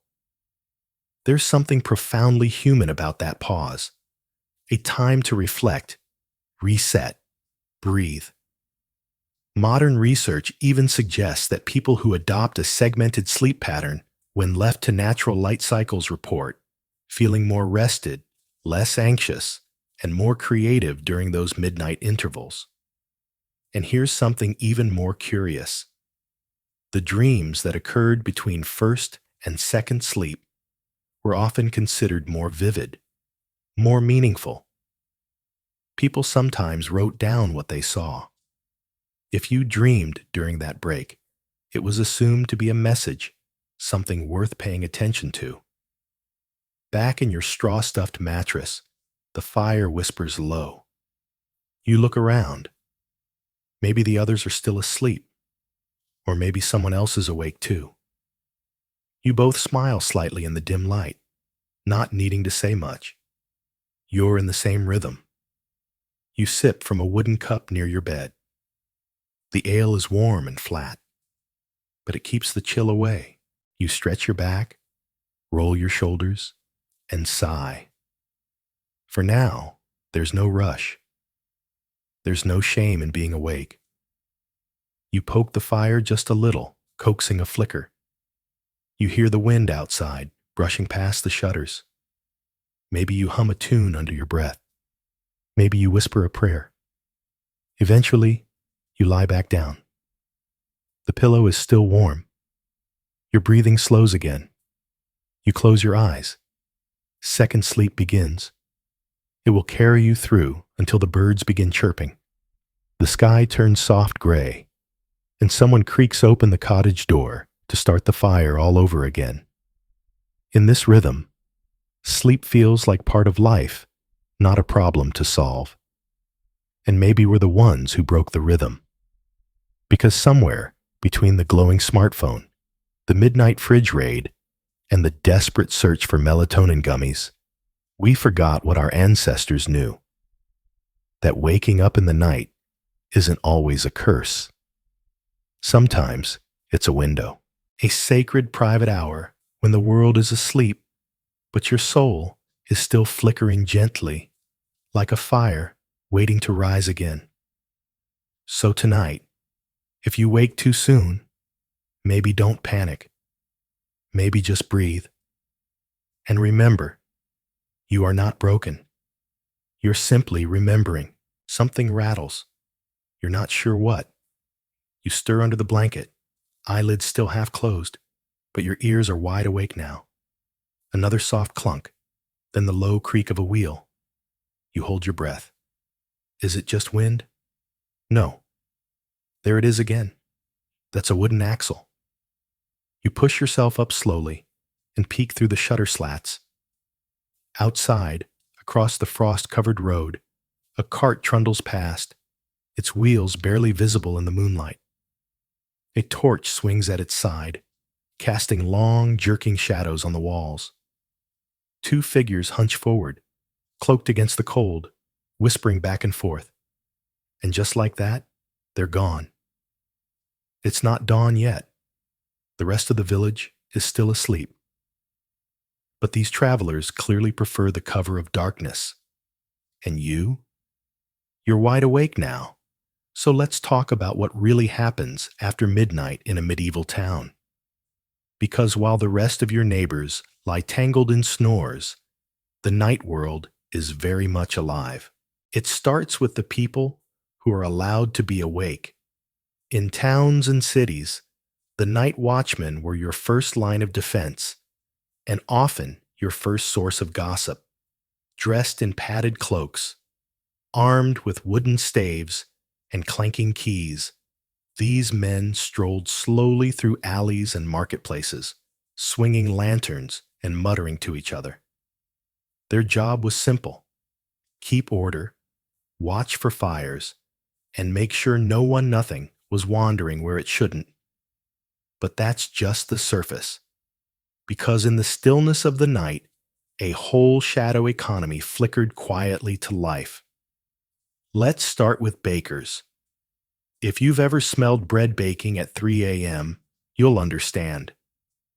In medieval towns, the local baker often rose in the dead of night, not because he liked it, but because the bread had to be ready for dawn markets.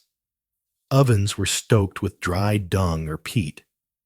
Dough was kneaded under candlelight, and timing had to be perfect. The weird part? Baking bread could be a punishment. In some cases, criminals were assigned night baking duty as part of their sentence, especially in monastic communities or army camps. Hot ovens, zero sleep, and the responsibility of feeding everyone. Not exactly cushy work. But the baker wasn't alone in the dark. Millers those who ground grain into flour also worked overnight, especially near rivers or streams. You'd hear the creak of a water wheel, the rhythmic thump of the grindstone, sometimes accompanied by singing to stay awake. Elsewhere, fishermen readied nets, blacksmiths repaired tools by lamplight, and priests rose early to prepare for matins, the first prayers of the day, often chanted long before sunrise. You wouldn't expect a town to hum at 2 a.m., but it did. Of course, not everyone was working legally. Night was also the realm of thieves, smugglers, and strangers. The streets might seem deserted, but if you waited long enough, you'd spot the outlines. Someone slipping down a side alley, hunched under a hood, moving without sound. A shape ducking into a shed. A whispered exchange near the well. And that's where curfews came in. Many medieval cities had strict laws. A bell would toll around sunset, sometimes called the couvre-feu, literally, cover the fire, signaling that all fires should be dampened, doors bolted, and people off the streets. Being out after curfew was a punishable offense. Town guards were authorized to stop, question, even detain anyone caught wandering. But rules only work when people follow them. Some folks paid bribes to pass through gates at night. Others disguised themselves posing as pilgrims or sick travelers. In fact, one of the most common scams involved impersonating a religious wanderer to gain shelter or food. Pilgrims were supposed to be sacred after all. How could you turn them away? It worked most of the time, but villagers weren't fools. If your accent was off, your story inconsistent, or your sandals too clean, someone might send for the constable. Historians still debate how dangerous medieval nights truly were. Some argue that crime was low in small towns because everyone knew each other. Others say the risk of bandits or roaming mercenaries was real enough to warrant alarm systems like church bells strung to lookout towers or warning horns kept by the town gate. Either way, no one felt totally safe. So villages built systems to cope. Some families slept in shifts, especially during harvest season or after rumors of theft. Others placed bells on livestock pens, locked up bread and cheese in wooden chests, or trained dogs to bark at the scent of unfamiliar boots. Even windows had double shutters not for heat, but for protection. But it wasn't all fear and suspicion. Some parts of the night were downright beautiful. There are accounts of shepherds singing to their flocks under the stars, of monks standing in snow-lined cloisters reciting Latin hymns, of lovers meeting in barns under the full moon. There were moonlit festivals, quiet weddings, lantern-lit processions for saints' days held just before dawn. And in certain places, the best business deals were struck by candlelight. In Italian merchant cities, contracts were sometimes written after dark away from prying eyes. Even in Northern Europe, private negotiations happened between wine sellers and innkeepers long after curfew, if both parties trusted each other enough to risk the fine. You settle back under your covers. That passing cart, now long gone. Maybe it was a baker delivering loaves to the manor, or a tired pilgrim making their way to the next shrine.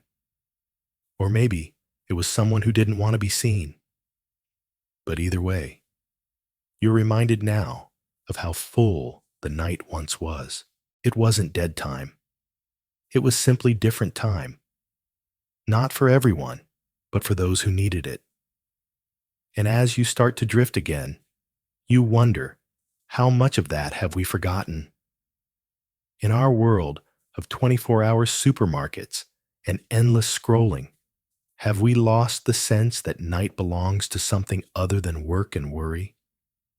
Maybe the medievals had it right. Maybe night wasn't a problem to fix, but a landscape to wander, carefully, softly, like stepping through a darkened forest where meaning grows in shadows. Tonight, let it grow again.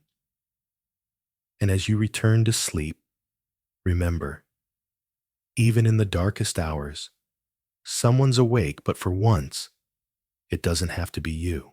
The hammering starts before the sun.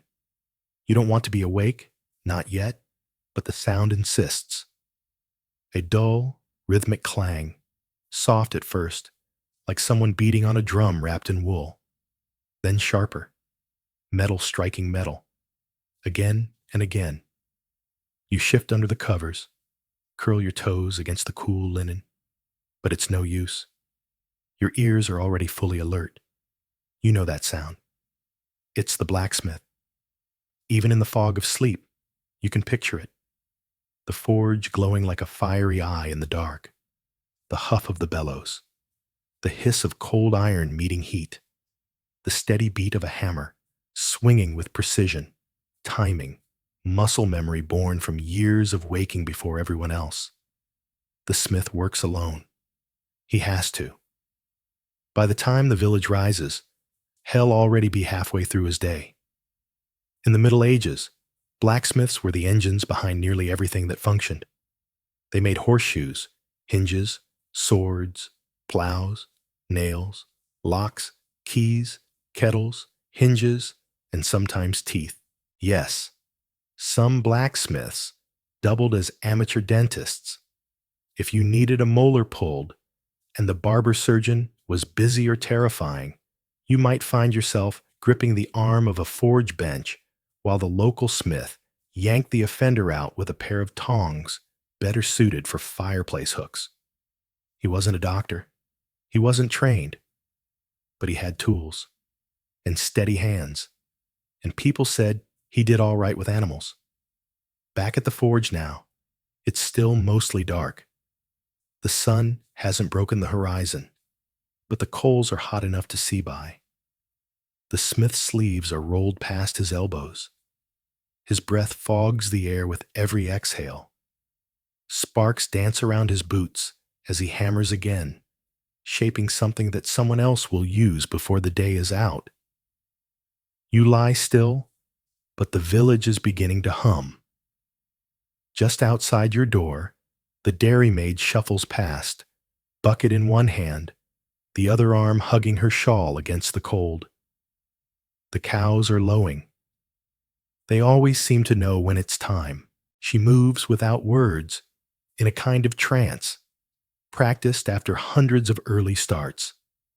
She'll finish milking before her mistress is even out of bed.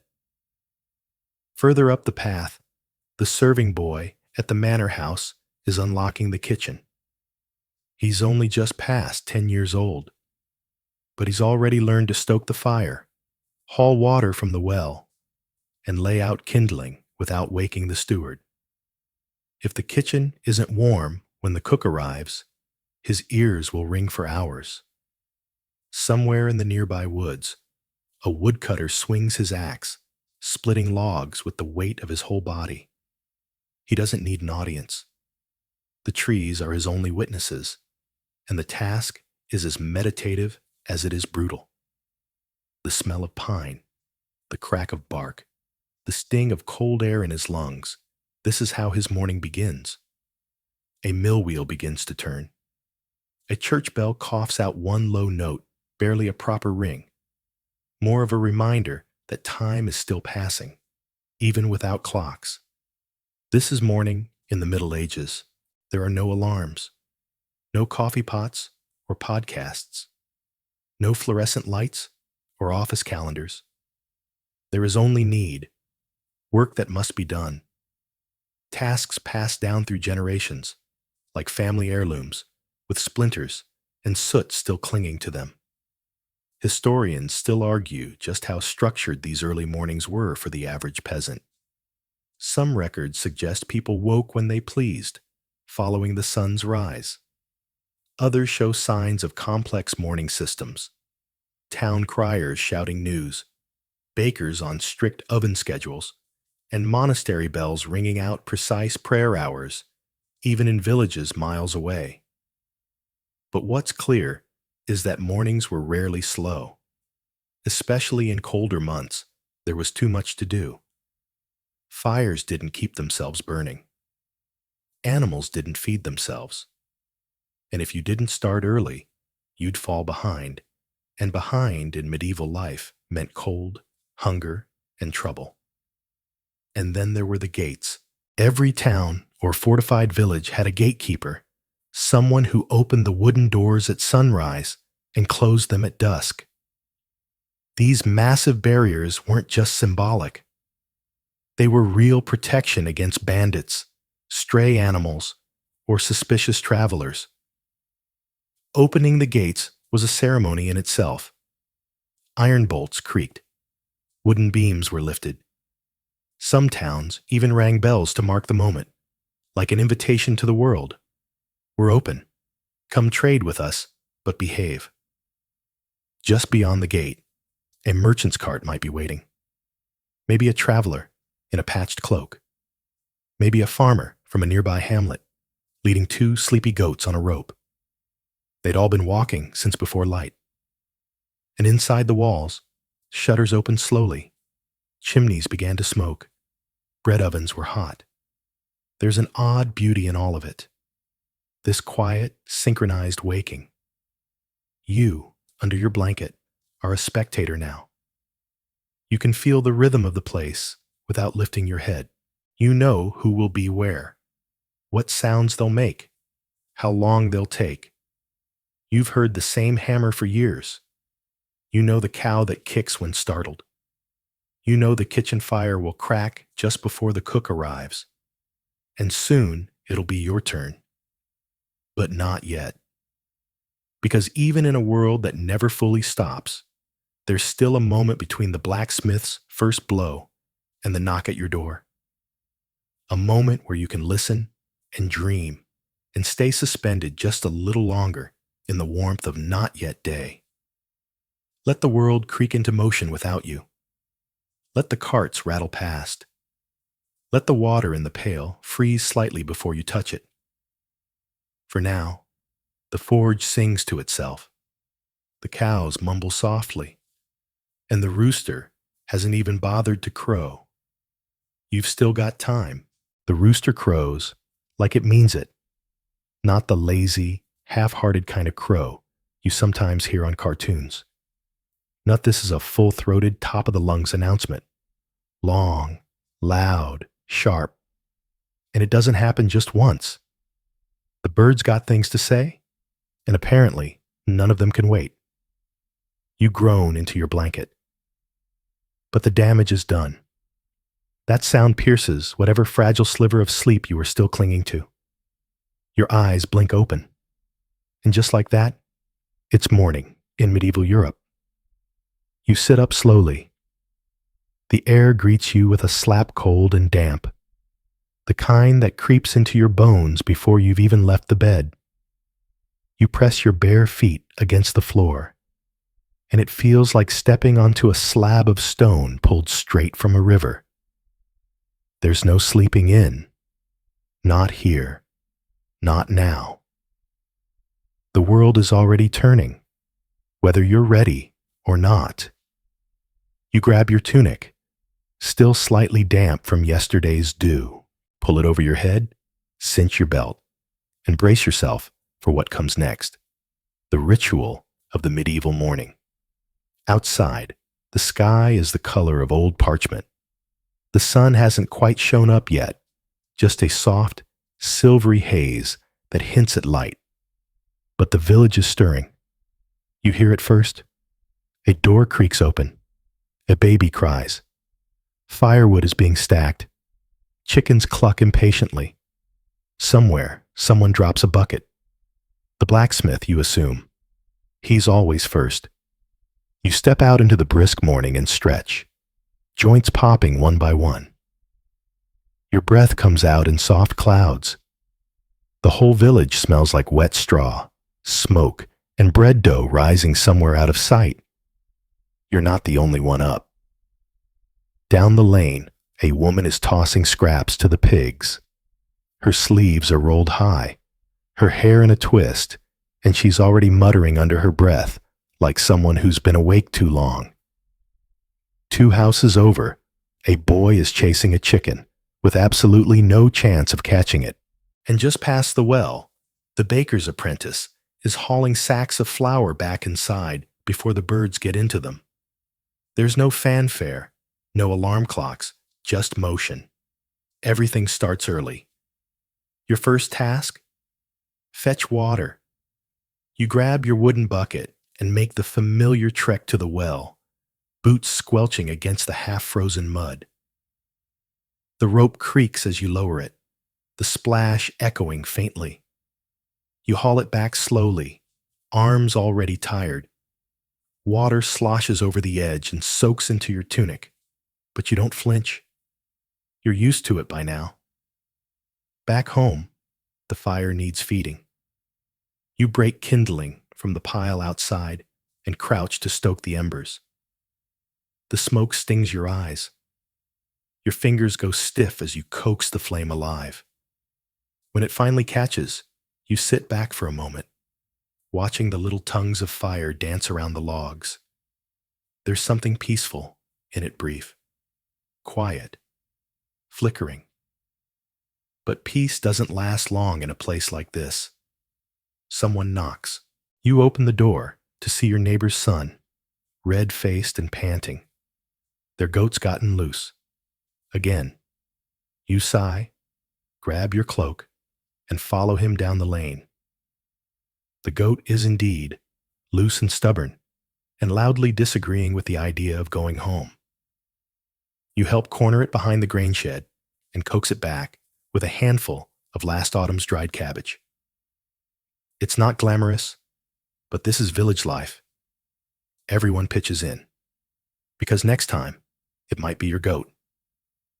By the time you get back, the sun has finally cleared the treetops, turning the sky a soft gold. Chimneys begin to smoke in earnest now, and shutters swing open with wooden groans. The village is officially awake.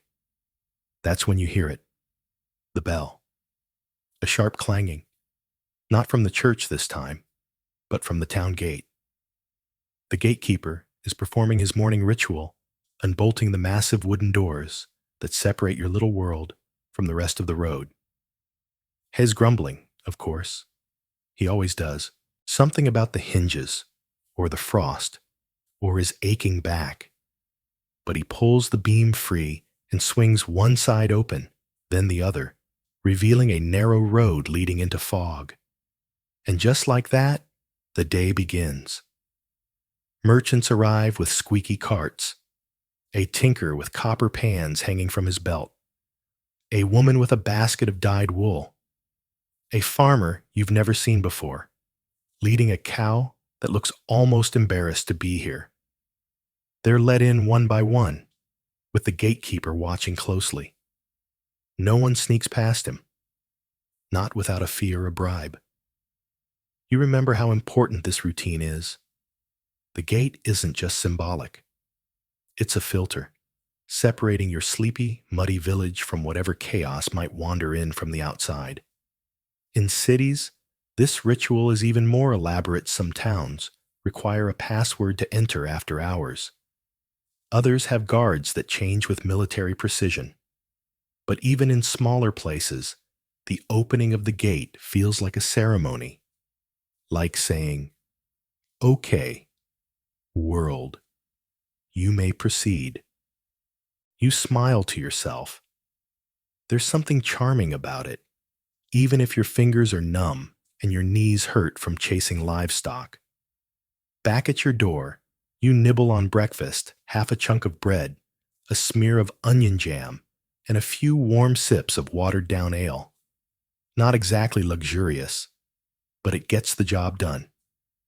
You glance around and realize almost everyone is doing the same thing. No one has time for long meals. The morning is a countdown.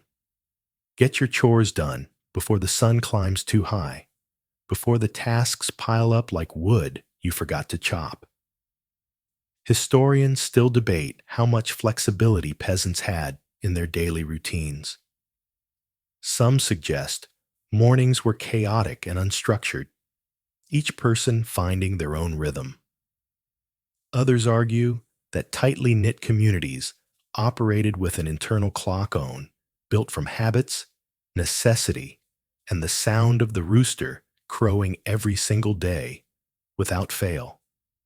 You're not sure which version is more accurate, but here, now, you're part of something that runs without needing to be told. Someone's baking, someone's plowing, someone's singing softly as they walk toward the woods. And you're standing in a doorway, wrapped in a cloak, with crumbs on your chin and a goat-shaped smudge on your sleeve, and somehow you're exactly where you're supposed to be. The village breathes around you, slowly, purposefully. And as your breath joins the misty air, you realize you've made it through another night, another dawn, another step in the endless loop of medieval life. And that's more than enough. You'd think the day would slow down after all that. After the early morning frost, the chase the goat adventure, the bucket hauling, the fence fixing, the hammer clanging, surely now, the world would let you sit still. Just for a little while. But this is the medieval countryside, not a spa weekend. And when the sun reaches its highest point, beating down with a pale but determined warmth, you're reminded of one very specific thing.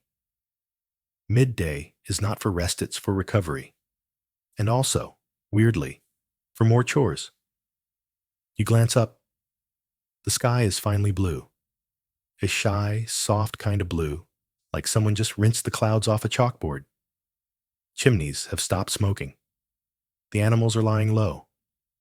Even the gossip near the well has quieted. Everything feels suspended. That's when your stomach makes a sound like a dying accordion. You're hungry. Starving, actually. Your breakfast, if we can even call it that, was half a crust and a few sips of watered-down ale. It's amazing you haven't fainted into a haystack by now. And so, with a certain level of desperation in your step, you head inside and search for your midday meal. There's no tablecloth, no silver cutlery, no steaming trays or fancy portions.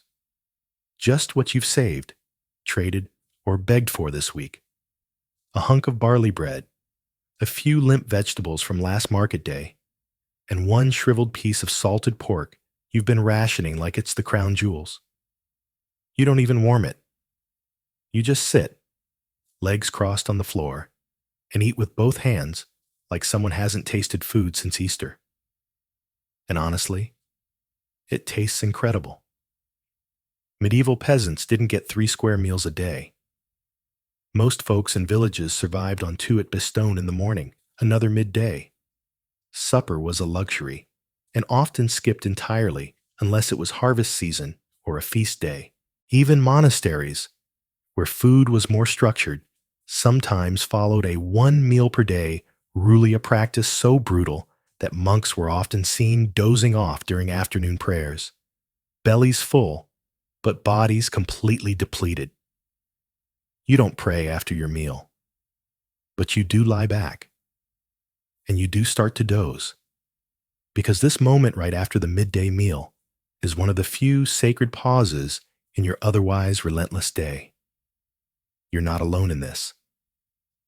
All around the village, people are leaning back, resting their legs, letting their eyes drift shut, not sleeping deeply, but floating. A soft, collective exhale. The rhythm of the day changes.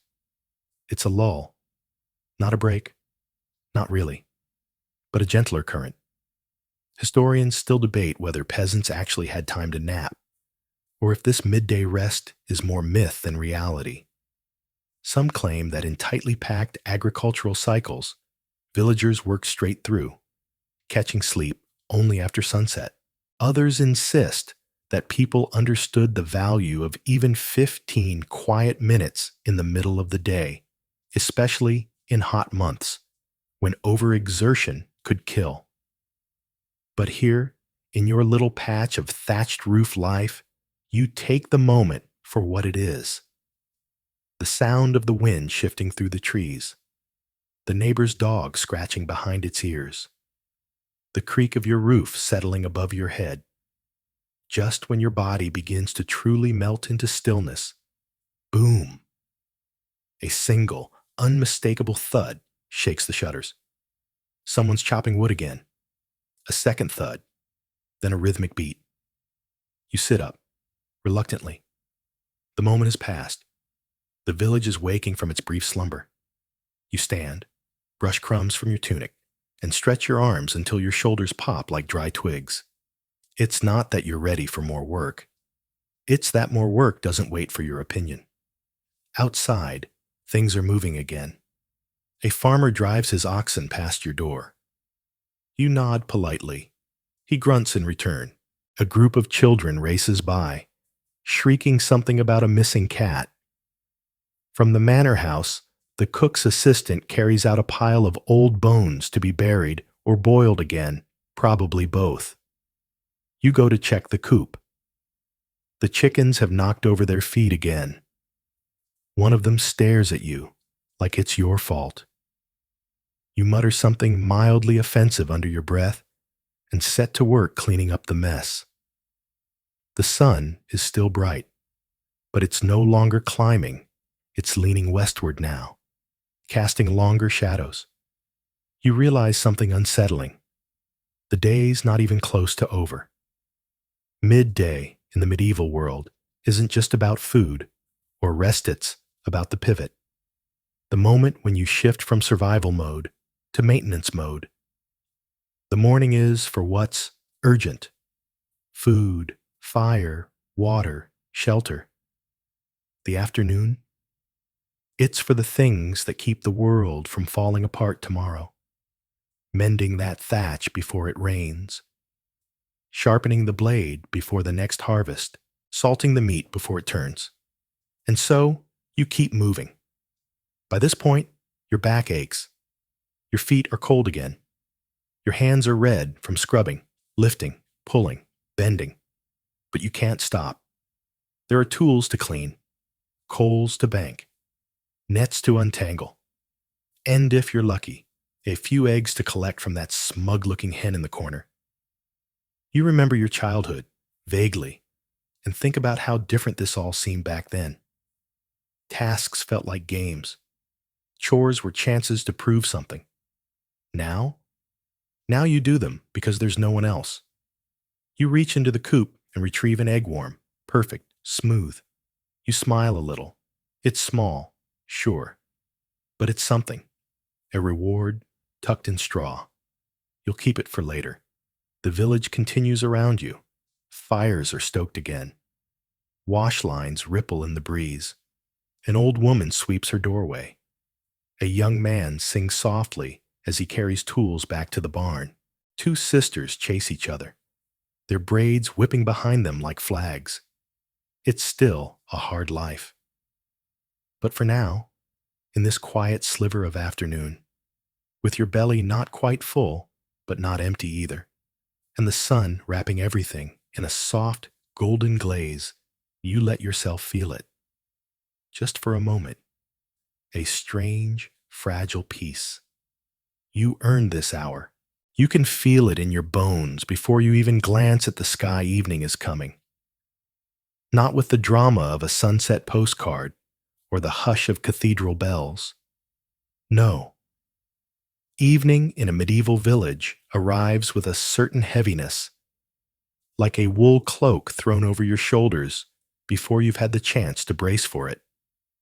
It starts with the light.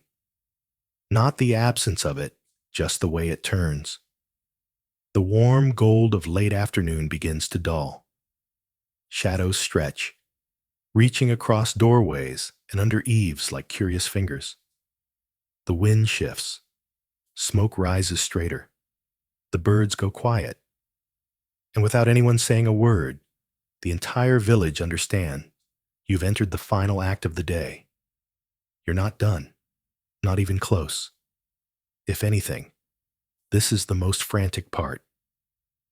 Because in a world without electricity, night is the deadline. You have only so long to finish the day's tasks before everything disappears into shadow. And trust me, medieval shadow is not the romantic kind. It's the kind that trips you into a puddle, loses your last egg, or steals your only knife because you left it outside for just a minute. You start to move faster. Fetch the last bucket of water. Restack the firewood. Check the latch on the chicken coop again. Gather the drying laundry from where it's still stubbornly damp around the edges. Your legs are tired. Your back hums with dull ache. But your hands keep moving because they know what happens if you don't finish in time. You've learned the hard way what cold feels like when you didn't bank the fire right. What hunger is when you forgot to soak the grain. What dark really means when you run out of tallow and the stub of your only candle flickers out mid-bite. And so, you rush. Tonight's supper is simple, if not bleak. A gruel made from cracked barley and wild greens boiled until they pretend to be soup. Maybe, just maybe, a strip of bacon rind for flavor, hung too close to the fire for too long, now curled like a forgotten scroll. You slurp it gratefully, not because it's good, but because it's warm. You eat standing up. No time for sitting. Then you clean. Wipe the bowl with stale bread and hand it off to the youngest in the household to rinse in ash water near the door. It's too dark for scrubbing. That's when you light the lamp. Or if you're like most peasants, you don't. Candles are precious. Tallow is expensive. Oil even more so. Only wealthier homes get more than a single flickering wick to push back the dark. So, what do you use? Some nights, you burn rushlight's thin reeds dipped in animal fat that sputter and smoke and last about as long as a polite conversation. Other nights, you might get lucky and scavenge a chunk of driftwood with phosphorescent fungoose, a faint green glow that doesn't so much light the room as it does make your shadows look haunted. And then there's always the truly desperate fix. Dried fish skin, stretched and tacked to a wooden frame, set near the fire to catch and amplify light. It smells awful, but you can see.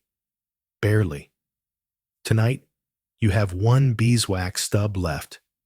You light it with shaking fingers, shielding it from the draft. The glow is tiny, just enough to make out the seams in your tunic, or the pattern carved into the wall by your grandfather, back when he thought spiral shapes kept out evil spirits. You exhale slowly. That one flame might be the most comforting thing you've seen all day. Outside, the last bits of activity are dying down. A cow moos sleepily. A wheelbarrow clunks against a threshold. Two women murmur a conversation you can't hear, their silhouettes shifting in the lantern light like paper puppets. Then stillness. Just like that. The village doesn't sleep all at once, but it certainly pauses. And that pause is sacred. You sit near the hearth, fingers stretched toward the embers, and feel the weight of the day settle into your limbs like sand. There's no sound except the crackle of dry wood and the occasional sniff from someone else huddled nearby. Nobody speaks. Not because they're tired of each other, but because nothing needs to be said. Everything that matters has been done. Or it hasn't, and it'll wait until morning. Historians still debate whether villagers followed strict evening routines or played things by ear, depending on the season, the crop cycle, or the temperament of whoever was in charge of the household. There's no universal account. Some suggest evenings were family time stories told by the fire, tools mended, cloth woven. Others argue They were simply too tired, too cold, or too preoccupied with making it through one more night. You can see both sides. You'd love to talk, maybe hum a tune, maybe ask about that dream you had last week. But instead, you sit there, listening to your own breath and the way the wind whistles softly down the chimney. Your feet are finally warm. Your hands no longer sting. You don't move, not because you can't, but because you've reached the edge of the day and there's nowhere else to go. This is the part of medieval life that never makes it into the paintings, the part where you just sit and rest and exist, where survival isn't about fighting or farming, but about being, quietly, completely. You shift your weight. Someone adjusts the fire. And then far away, a bell tolls on single, low note from the church tower. The signal that night has officially begun. Not a suggestion, not a warning, a fact. The kind you feel deep in your gut, even if you've never heard it before. You reach up, pinch out the candle flame, and let darkness take the room like a rising tide. Tomorrow, the rooster will scream again.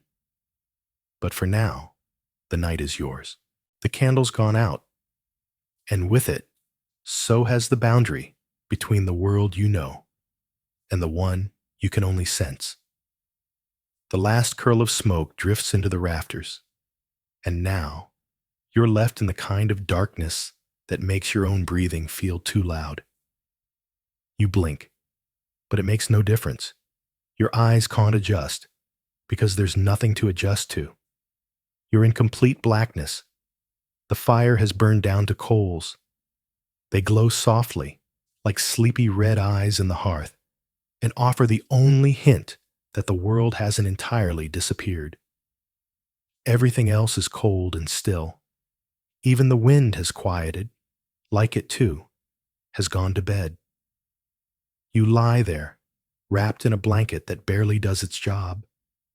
The straw mattress underneath you crackles with every shift of your hips, and no matter how you curl your legs, your toes seem magnetically drawn to that one spot where the draft sneaks through the floorboards. You pull the cloth tighter around your shoulders. It scratches your neck.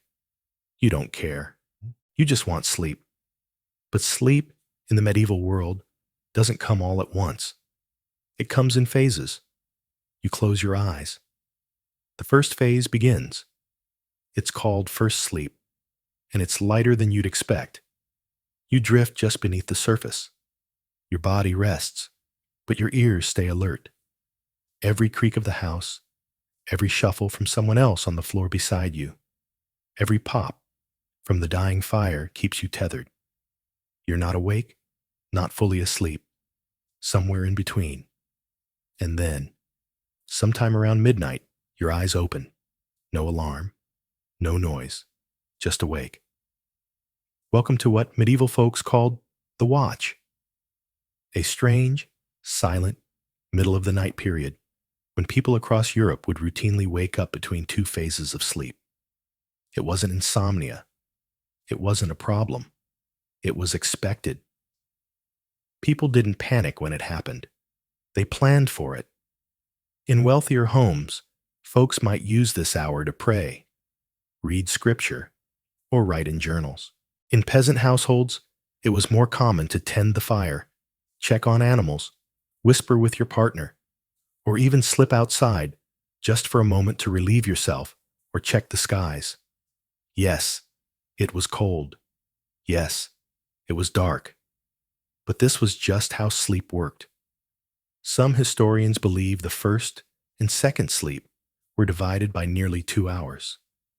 That in between, people might actually socialize, either with their household or in towns and cities, even with neighbors.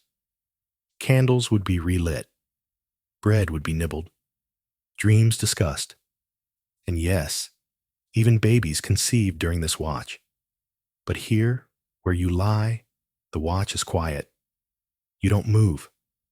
Not because you can't, but because the darkness feels sacred now. like the house is holding its breath, like the world outside has paused just long enough for you to listen in. And you do listen. You hear the breath of the person sleeping beside you, the shift of their arm, a soft sigh. Further off, a snore. Closer, the faint sound of a mouse somewhere in the corner, investigating a crumb you missed during supper. Even the animals know it's time to rest, except you. You stare into nothing and try to remember your dreams from first sleep. There was something about water, a stream, maybe. Something soft. You can't remember now, but you know you were warm in it, light, free. You think about dreams a lot, living here, because there's not much else. The sky is black, the chores are done, the conversations have ended, and in the stillness of the medieval night, you start to feel just how long the hours are between one sunrise and the next. You shift your body and feel the straw jab your hip. You adjust your arm. Now your shoulder aches. You can't win. Even resting is uncomfortable. Historians still debate how universal this biphasic sleep really was. Was it practiced across Europe?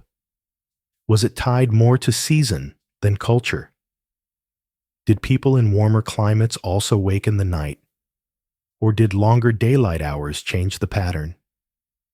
Some scholars argue that these divided sleep schedules faded with the arrival of street lighting and industrial work hours. Others think the practice survived far longer, just quietly, under quilts and whispering roofs.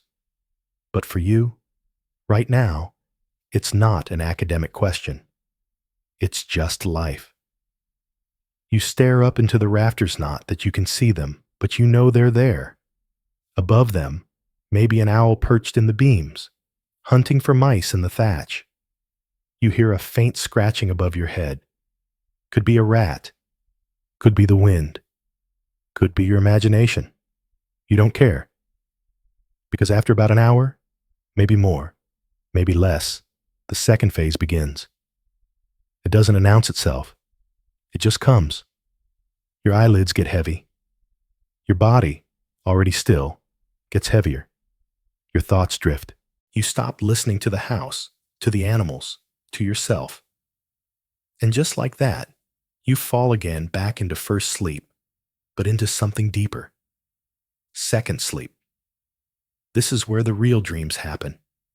They're longer, stranger, not bound by the rules of the waking world. You might dream you're back in childhood, chasing geese down a sunny lane, or that you're someone else entirely, living in a stone tower by the sea, or that you've never hauled water, never eaten porridge, never gone to bed on straw, just floated, weightless, in a warm room with soft sheets and no mosquitoes. You won't remember most of it, but you'll wake with that strange sensation, like you've been somewhere, done something, been part of a story no one else will ever hear. By the time the rooster crows, your body jolts. Second sleep is over, and so is your night. You sit up slowly, rub your face. The fire is cold now, only ash in the hearth. The others are beginning to stir. Someone sneezes. Someone curses the rooster. Someone mumbles something about fetching water. And just like that, the day begins again. You didn't sleep long, but you slept medieval. And somehow, that's enough. The rooster crows again. Same time as yesterday, same sound. But somehow, it's even more annoying this morning. Maybe because you were finally sleeping well. Maybe because your dreams had just started to get interesting. Something about floating in a wooden tub filled with hot bread. It made sense at the time. But now, you're back in your body. Back in this tiny wooden house. Back under a blanket that smells faintly of old wool and wet feet. Another medieval morning. You groan quietly, and sit up. Your joints crack like firewood snapping. Your spine protests. You stretch, slowly, then swing your legs over the edge of the bed and let your feet settle onto the cold, packed earth. It's always cold in the morning. Doesn't matter the season. There's a chill that lives in these walls, deep in the timbers, curling like smoke into every corner. You stand anyway, because you have to, because no one else is going to stoke the fire, or fetch water, or check if the goat's still alive. You glance around the room. Someone's already up. Their silhouette moves in the half-light, crouched near the hearth, poking gently at the ash, trying to find a coal still warm enough to coax into flame. A few moments later, you hear a cough, then the soft exhale of breath, a spark, a glow, fire. The day begins. You pull on your outer tunic still, slightly damp from yesterday, and step outside. The air hits you like a slap, crisp, damp, unforgiving.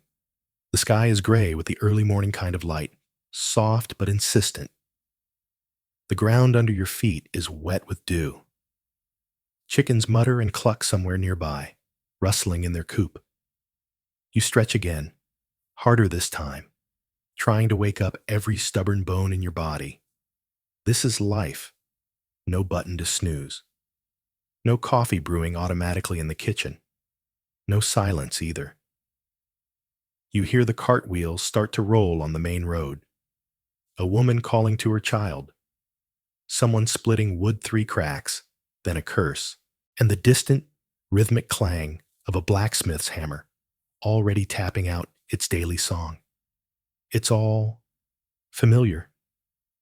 Maybe that's the strangest thing about it.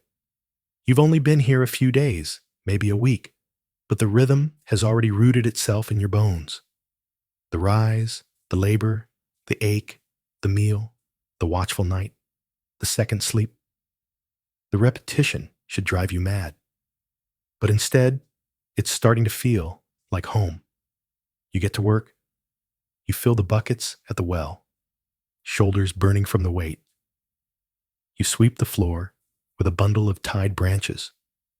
You collect the egg stew this morning, both warm from the hen's body, one of them cracked. You patch a hole in the roof with a bundle of reeds. You sharpen your blade.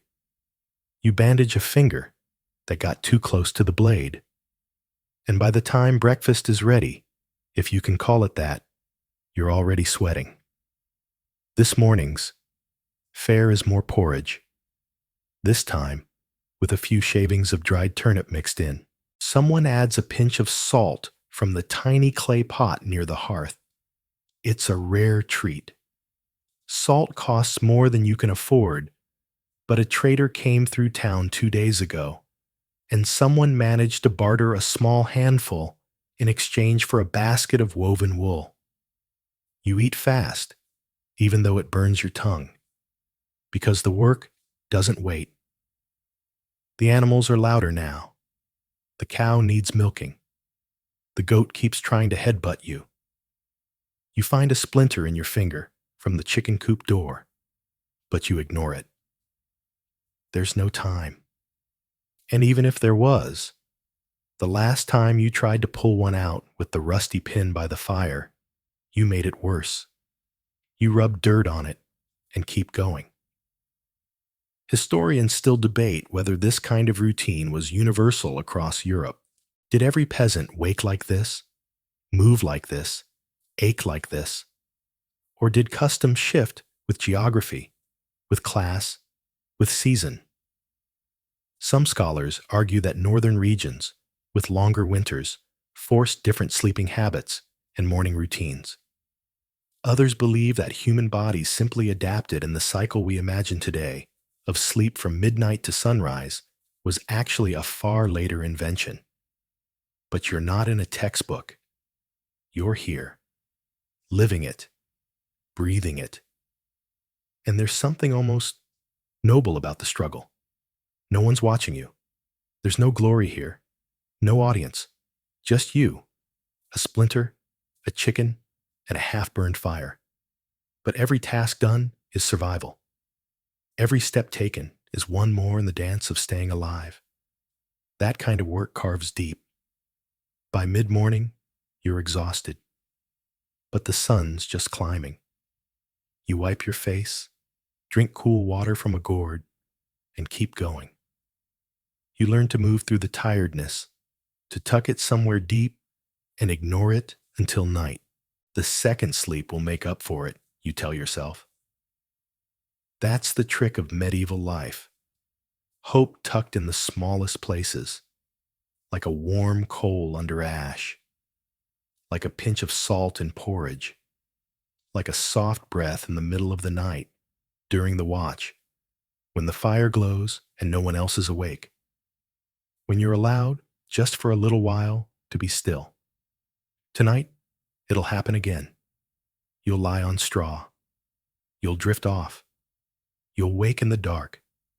You'll stare at the ceiling and listen to mice. You'll think about today's splinter, or tomorrow's chores, or something someone said at the well. Then sleep will come again. And the cycle continues. Not because it's easy, but because it's life. And in this world, that's enough. You start to notice it before anyone says a word.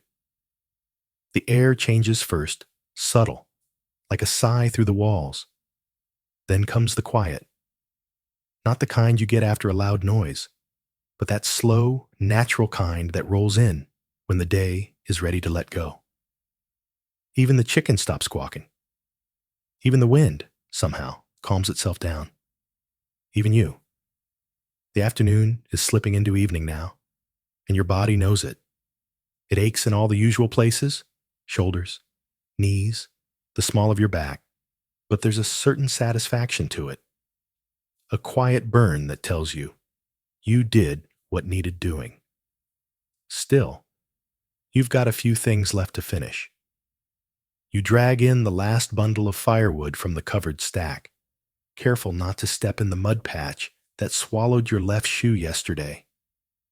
The bundle's tied with twine and sticks to your tunic as you carry it. Bits of bark and moss clinging to the rough wool like burrs on a dog. You dump it near the hearth and add 2 fresh logs to the fire. It flares for a moment, casting a soft orange glow on the beams above. Shadows leap onto the walls, tall and long and strangely comforting. The room smells like smoke, turnips, and warm earth. Someone stirs the pot of stew on the hearth. It's the same stew from yesterday: onions, wild herbs, cabbage leaves, and a few scraps of salted fish that are doing their best to taste like meat. But hunger, as you've come to understand, can be a better spice than anything else. The pot hisses. You hear the bubbles breaking, the quiet whistle of steam. It smells like warmth, like dinner, like survival. Everyone begins to gather slowly, with a stiff shuffle of people who've worked since dawn. You all take your places, some on benches, others on mats of straw pushed close to the wall. You cup your wooden bowl in both hands and blow gently on the steaming surface. The rim is worn smooth from use, and the stew is too hot, but you sip anyway. It burns your tongue, and you let out a quiet hunot, quite a complaint, not quite a laugh. The others do the same, eating in silence, not because you're avoiding each other, but because talking takes energy, and you're running low. One person murmurs a short grace. Another picks at a blister on their palm. A child sneezes. You keep eating. There's no second course, no sweet. Just a shared satisfaction that the day has ended and the food has landed in your belly.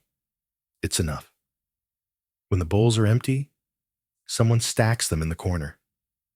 Someone else blows out the extra candle, the one set near the door. The room dims, then shifts into the soft twilight of firelight. You feel your eyes get heavier. And here's where things start to slow, not just your body, but your mind. Thoughts become less sharp. Time loosens. There's a softness to the way people move, to the way they breathe. You grab your blanket from its usual place, folded near the back wall, and shake it out. Dust and a few stray feathers float up in the firelight. You lay it down on your straw mat, give it a quick fluff, and lower yourself onto it, knees cracking as you settle in. The straw crunches beneath you. The fire pops again. This moment, this exact kind of moment, is what people in the future will never fully understand.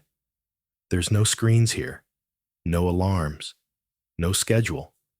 You go to sleep when it makes sense, when the body says enough, when the world goes dim. You pull the blanket up to your chin and shift once, twice. There's always one lump of straw in the worst possible place, always. And then stillness, a collective exhale. It's not total silence. There's the gentle sound of someone snoring already, and a baby whimpering against its mother's chest, but it's quiet enough for your mind to finally stop spinning. But here's what makes this world different. You won't stay asleep all night, not all the way through. In a few hours, you'll open your eyes again, not from a nightmare, not because you're restless, just because your body expects it. That's the first sleep. And what comes next, the space between, is something that modern life never taught you to appreciate. Some call it the watch. That window in the middle of the night where you lie awake without worry, where time slows to a crawl, where the world holds its breath and you can just be. Historians still debate whether this biphasic sleep pattern was the norm across all of Europe, or more common in rural areas with less artificial light. Some scholars argue that it was deeply tied to the rhythm of firelight and darkness. Others say it might have been more psychological, a space for reflection, spiritual connection, even intimacy. But whatever the cause, Hirnuit feels natural. You feel it too. You'll rise in the dark, maybe walk to the fire, maybe sip from the shared jug of water. You'll scratch at your arm. You'll stretch. Maybe whisper something to the person beside you if they're awake too. Then you'll lie back down and sleep again. The second sleep. It's deeper, slower, dreamier. It carries you all the way to dawn. This rhythm, you've stopped questioning it. You've started to trust it. It's a kind of surrender that feels oddly peaceful. And as your eyes flutter shut now, in this moment, wrapped in scratchy wool, with the fire murmuring in your ear, you feel something surprising. Gratitude. Not for the pain, or the cold, or the fleas, but for the simplicity. For the way this life, hard as it is, keeps you grounded. No noise, no pressure, just being. Here, now, in the dark, with sleep just beginning to pull you under again. You let it. Because in this time, in this world, rest isn't earned by overworking, it's baked into the rhythm of life. You close your eyes, and the world goes soft again. You lie there, somewhere between waking and sleep, and it feels like the entire world has taken its hand off the volume knob. Everything is hushed. The wind outside has quieted. The fire has settled into a glowing bed of coals, flickering just enough to paint faint shadows on the wall. The last cough, the last murmur, the last shuffle under the blankets, they've all faded. Now it's just you and the stillness. And oddly enough, you're wide awake. But not in a panicked, can't sleep sort of way. No tossing, no checking the time, no replaying awkward conversations from 3 years ago. Just awake, calm, present. This is the watch, the strange intermission between the first and second sleep that, for medieval folks, wasn't seen as a problem at all. In fact, they expected it. Some even looked forward to it. You sit up quietly. No one else stirs. The fire's glow lights only half your face as you reach for your mug of water, now lukewarm. You take a small sip and savor it. Not because it tastes great, it doesn't, but because it's something simple and grounding, something real. You stretch your legs out, rubbing one sore calf. Then, without thinking, you lie back down. You don't need to do anything. You're not trying to fall asleep. You're not trying to stay awake. You're just here. And that, in this world, is enough. There's a strange beauty in this pause. The candles are long extinguished. The stars above the slanted wooden roof are invisible, but you know they're out there, winking gently in the cold. You imagine the villagers in nearby homes are all in the same states, cattered in 100 little cottages, all half dreaming in the dark. This, you realize, is the closest thing to peace you've known in a long time. There's no news, no email, no glowing rectangles, no overthinking, just silence, and maybe the creak of a mouse in the rafters if you're lucky. Historians still argue about whether people use this waking period for spiritual reflection, or whether it was simply an unbothered moment of rest before deeper sleep returned. Some writings from the time suggest it was ideal for prayer others suggest it was perfect for, well, other more intimate forms of communion under the covers. And still others say it was used to write, to think, to dream awake. Whatever the case, you understand now. There's a kind of clarity here, a softness. No one's telling you to be productive. No one's asking anything of you. You pull your blanket tighter, adjusting for that cold spot that keeps creeping in near your knees. It's always the knees. You roll onto your side, facing the wall this time, and trace the grain of the wooden boards with your eyes. One of them has a crack that looks like a lightning bolt. You've stared at it before, but tonight it looks like a map, or maybe a river, or maybe nothing. And that's okay.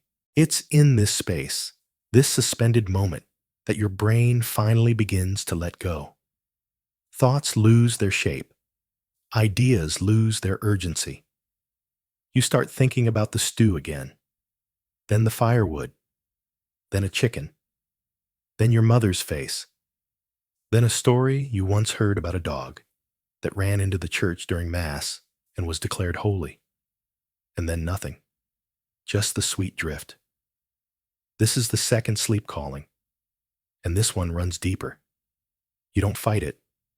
You don't coax it. You just slip into it, like sliding under calm water. You barely notice when your fingers unclench, when your jaw softens, when your breathing evens out into that slow, steady rhythm you'll never hear yourself make. The second sleep doesn't come with dreams. Not tonight. Or maybe it does, but you won't remember them. All you'll know is that when morning comes, and the light pushes against the wooden shutters, and someone groans and stretches nearby, you'll feel a little more whole. And that's the miracle of this strange, forgotten rhythm. It doesn't fix you. It doesn't cure the aches or wipe the blisters from your hands. It doesn't give you breakfast in bed or make the goat outside less of a menace. But it gives you rest. Honest, slow, patient rest. The kind that comes not from a pill or a podcast, but from surrender. From giving your body what it actually asked for twice. First, the evening collapse. Then, this deep, unhurried descent into dark. And somehow, you feel lucky. Lucky to have lived this rhythm. Lucky to have felt it in your bones. Lucky, even with the rats in the roof and the cold creeping up from the floor, to have known what it was like to be alive in a time when sleep was sacred. A time when nights were long, when fires spoke softly, when stillness was a gift. You'll wake in a few hours, but for now, you're already gone. The fire is nothing more than a faint glow now, a quiet pulse in the corner of the room. Shadows no longer flicker, they simply rest. The wood has stopped crackling. The night has stopped shifting, and the world has finally gone still. You lie there, weightless, beneath your rough wool blanket. The straw beneath you doesn't creak anymore. Even the wind, that ever-present murmur outside, has softened into a breeze so faint it's like breath on skin. Your thoughts have slowed. No more chickens, no more firewood, no more names to remember or chores to fear. Even the crack in the ceiling, the one that looked like a lightning bolt or a river, has faded into the dark. Everything is soft now. Your breath, your limbs, your mind. You begin to drift, slowly, like a feather caught in warm air. Not jolted, not pulled, just carried. Gently, kindly. There's nothing left to do. The night is long, and you've done enough. No alarm waits for you. No urgency will rip you from this place. Just the slow return of morning light, someday soon, and the soft whisper of the world beginning again. But not yet. Not now. Now is for sleep, for quiet, for letting go. So rest. Let your body sink. Let your mind float. Let the echoes of the fire hold you as you drift, farther and farther from the cold floor, the creaking roof, the straw-filled mattress, farther into dreams made of candlelight and still water. You're safe here. You're still. You're home. And now, there's only sleep. Just sleep. Just sleep. End of story. Sweet dreams.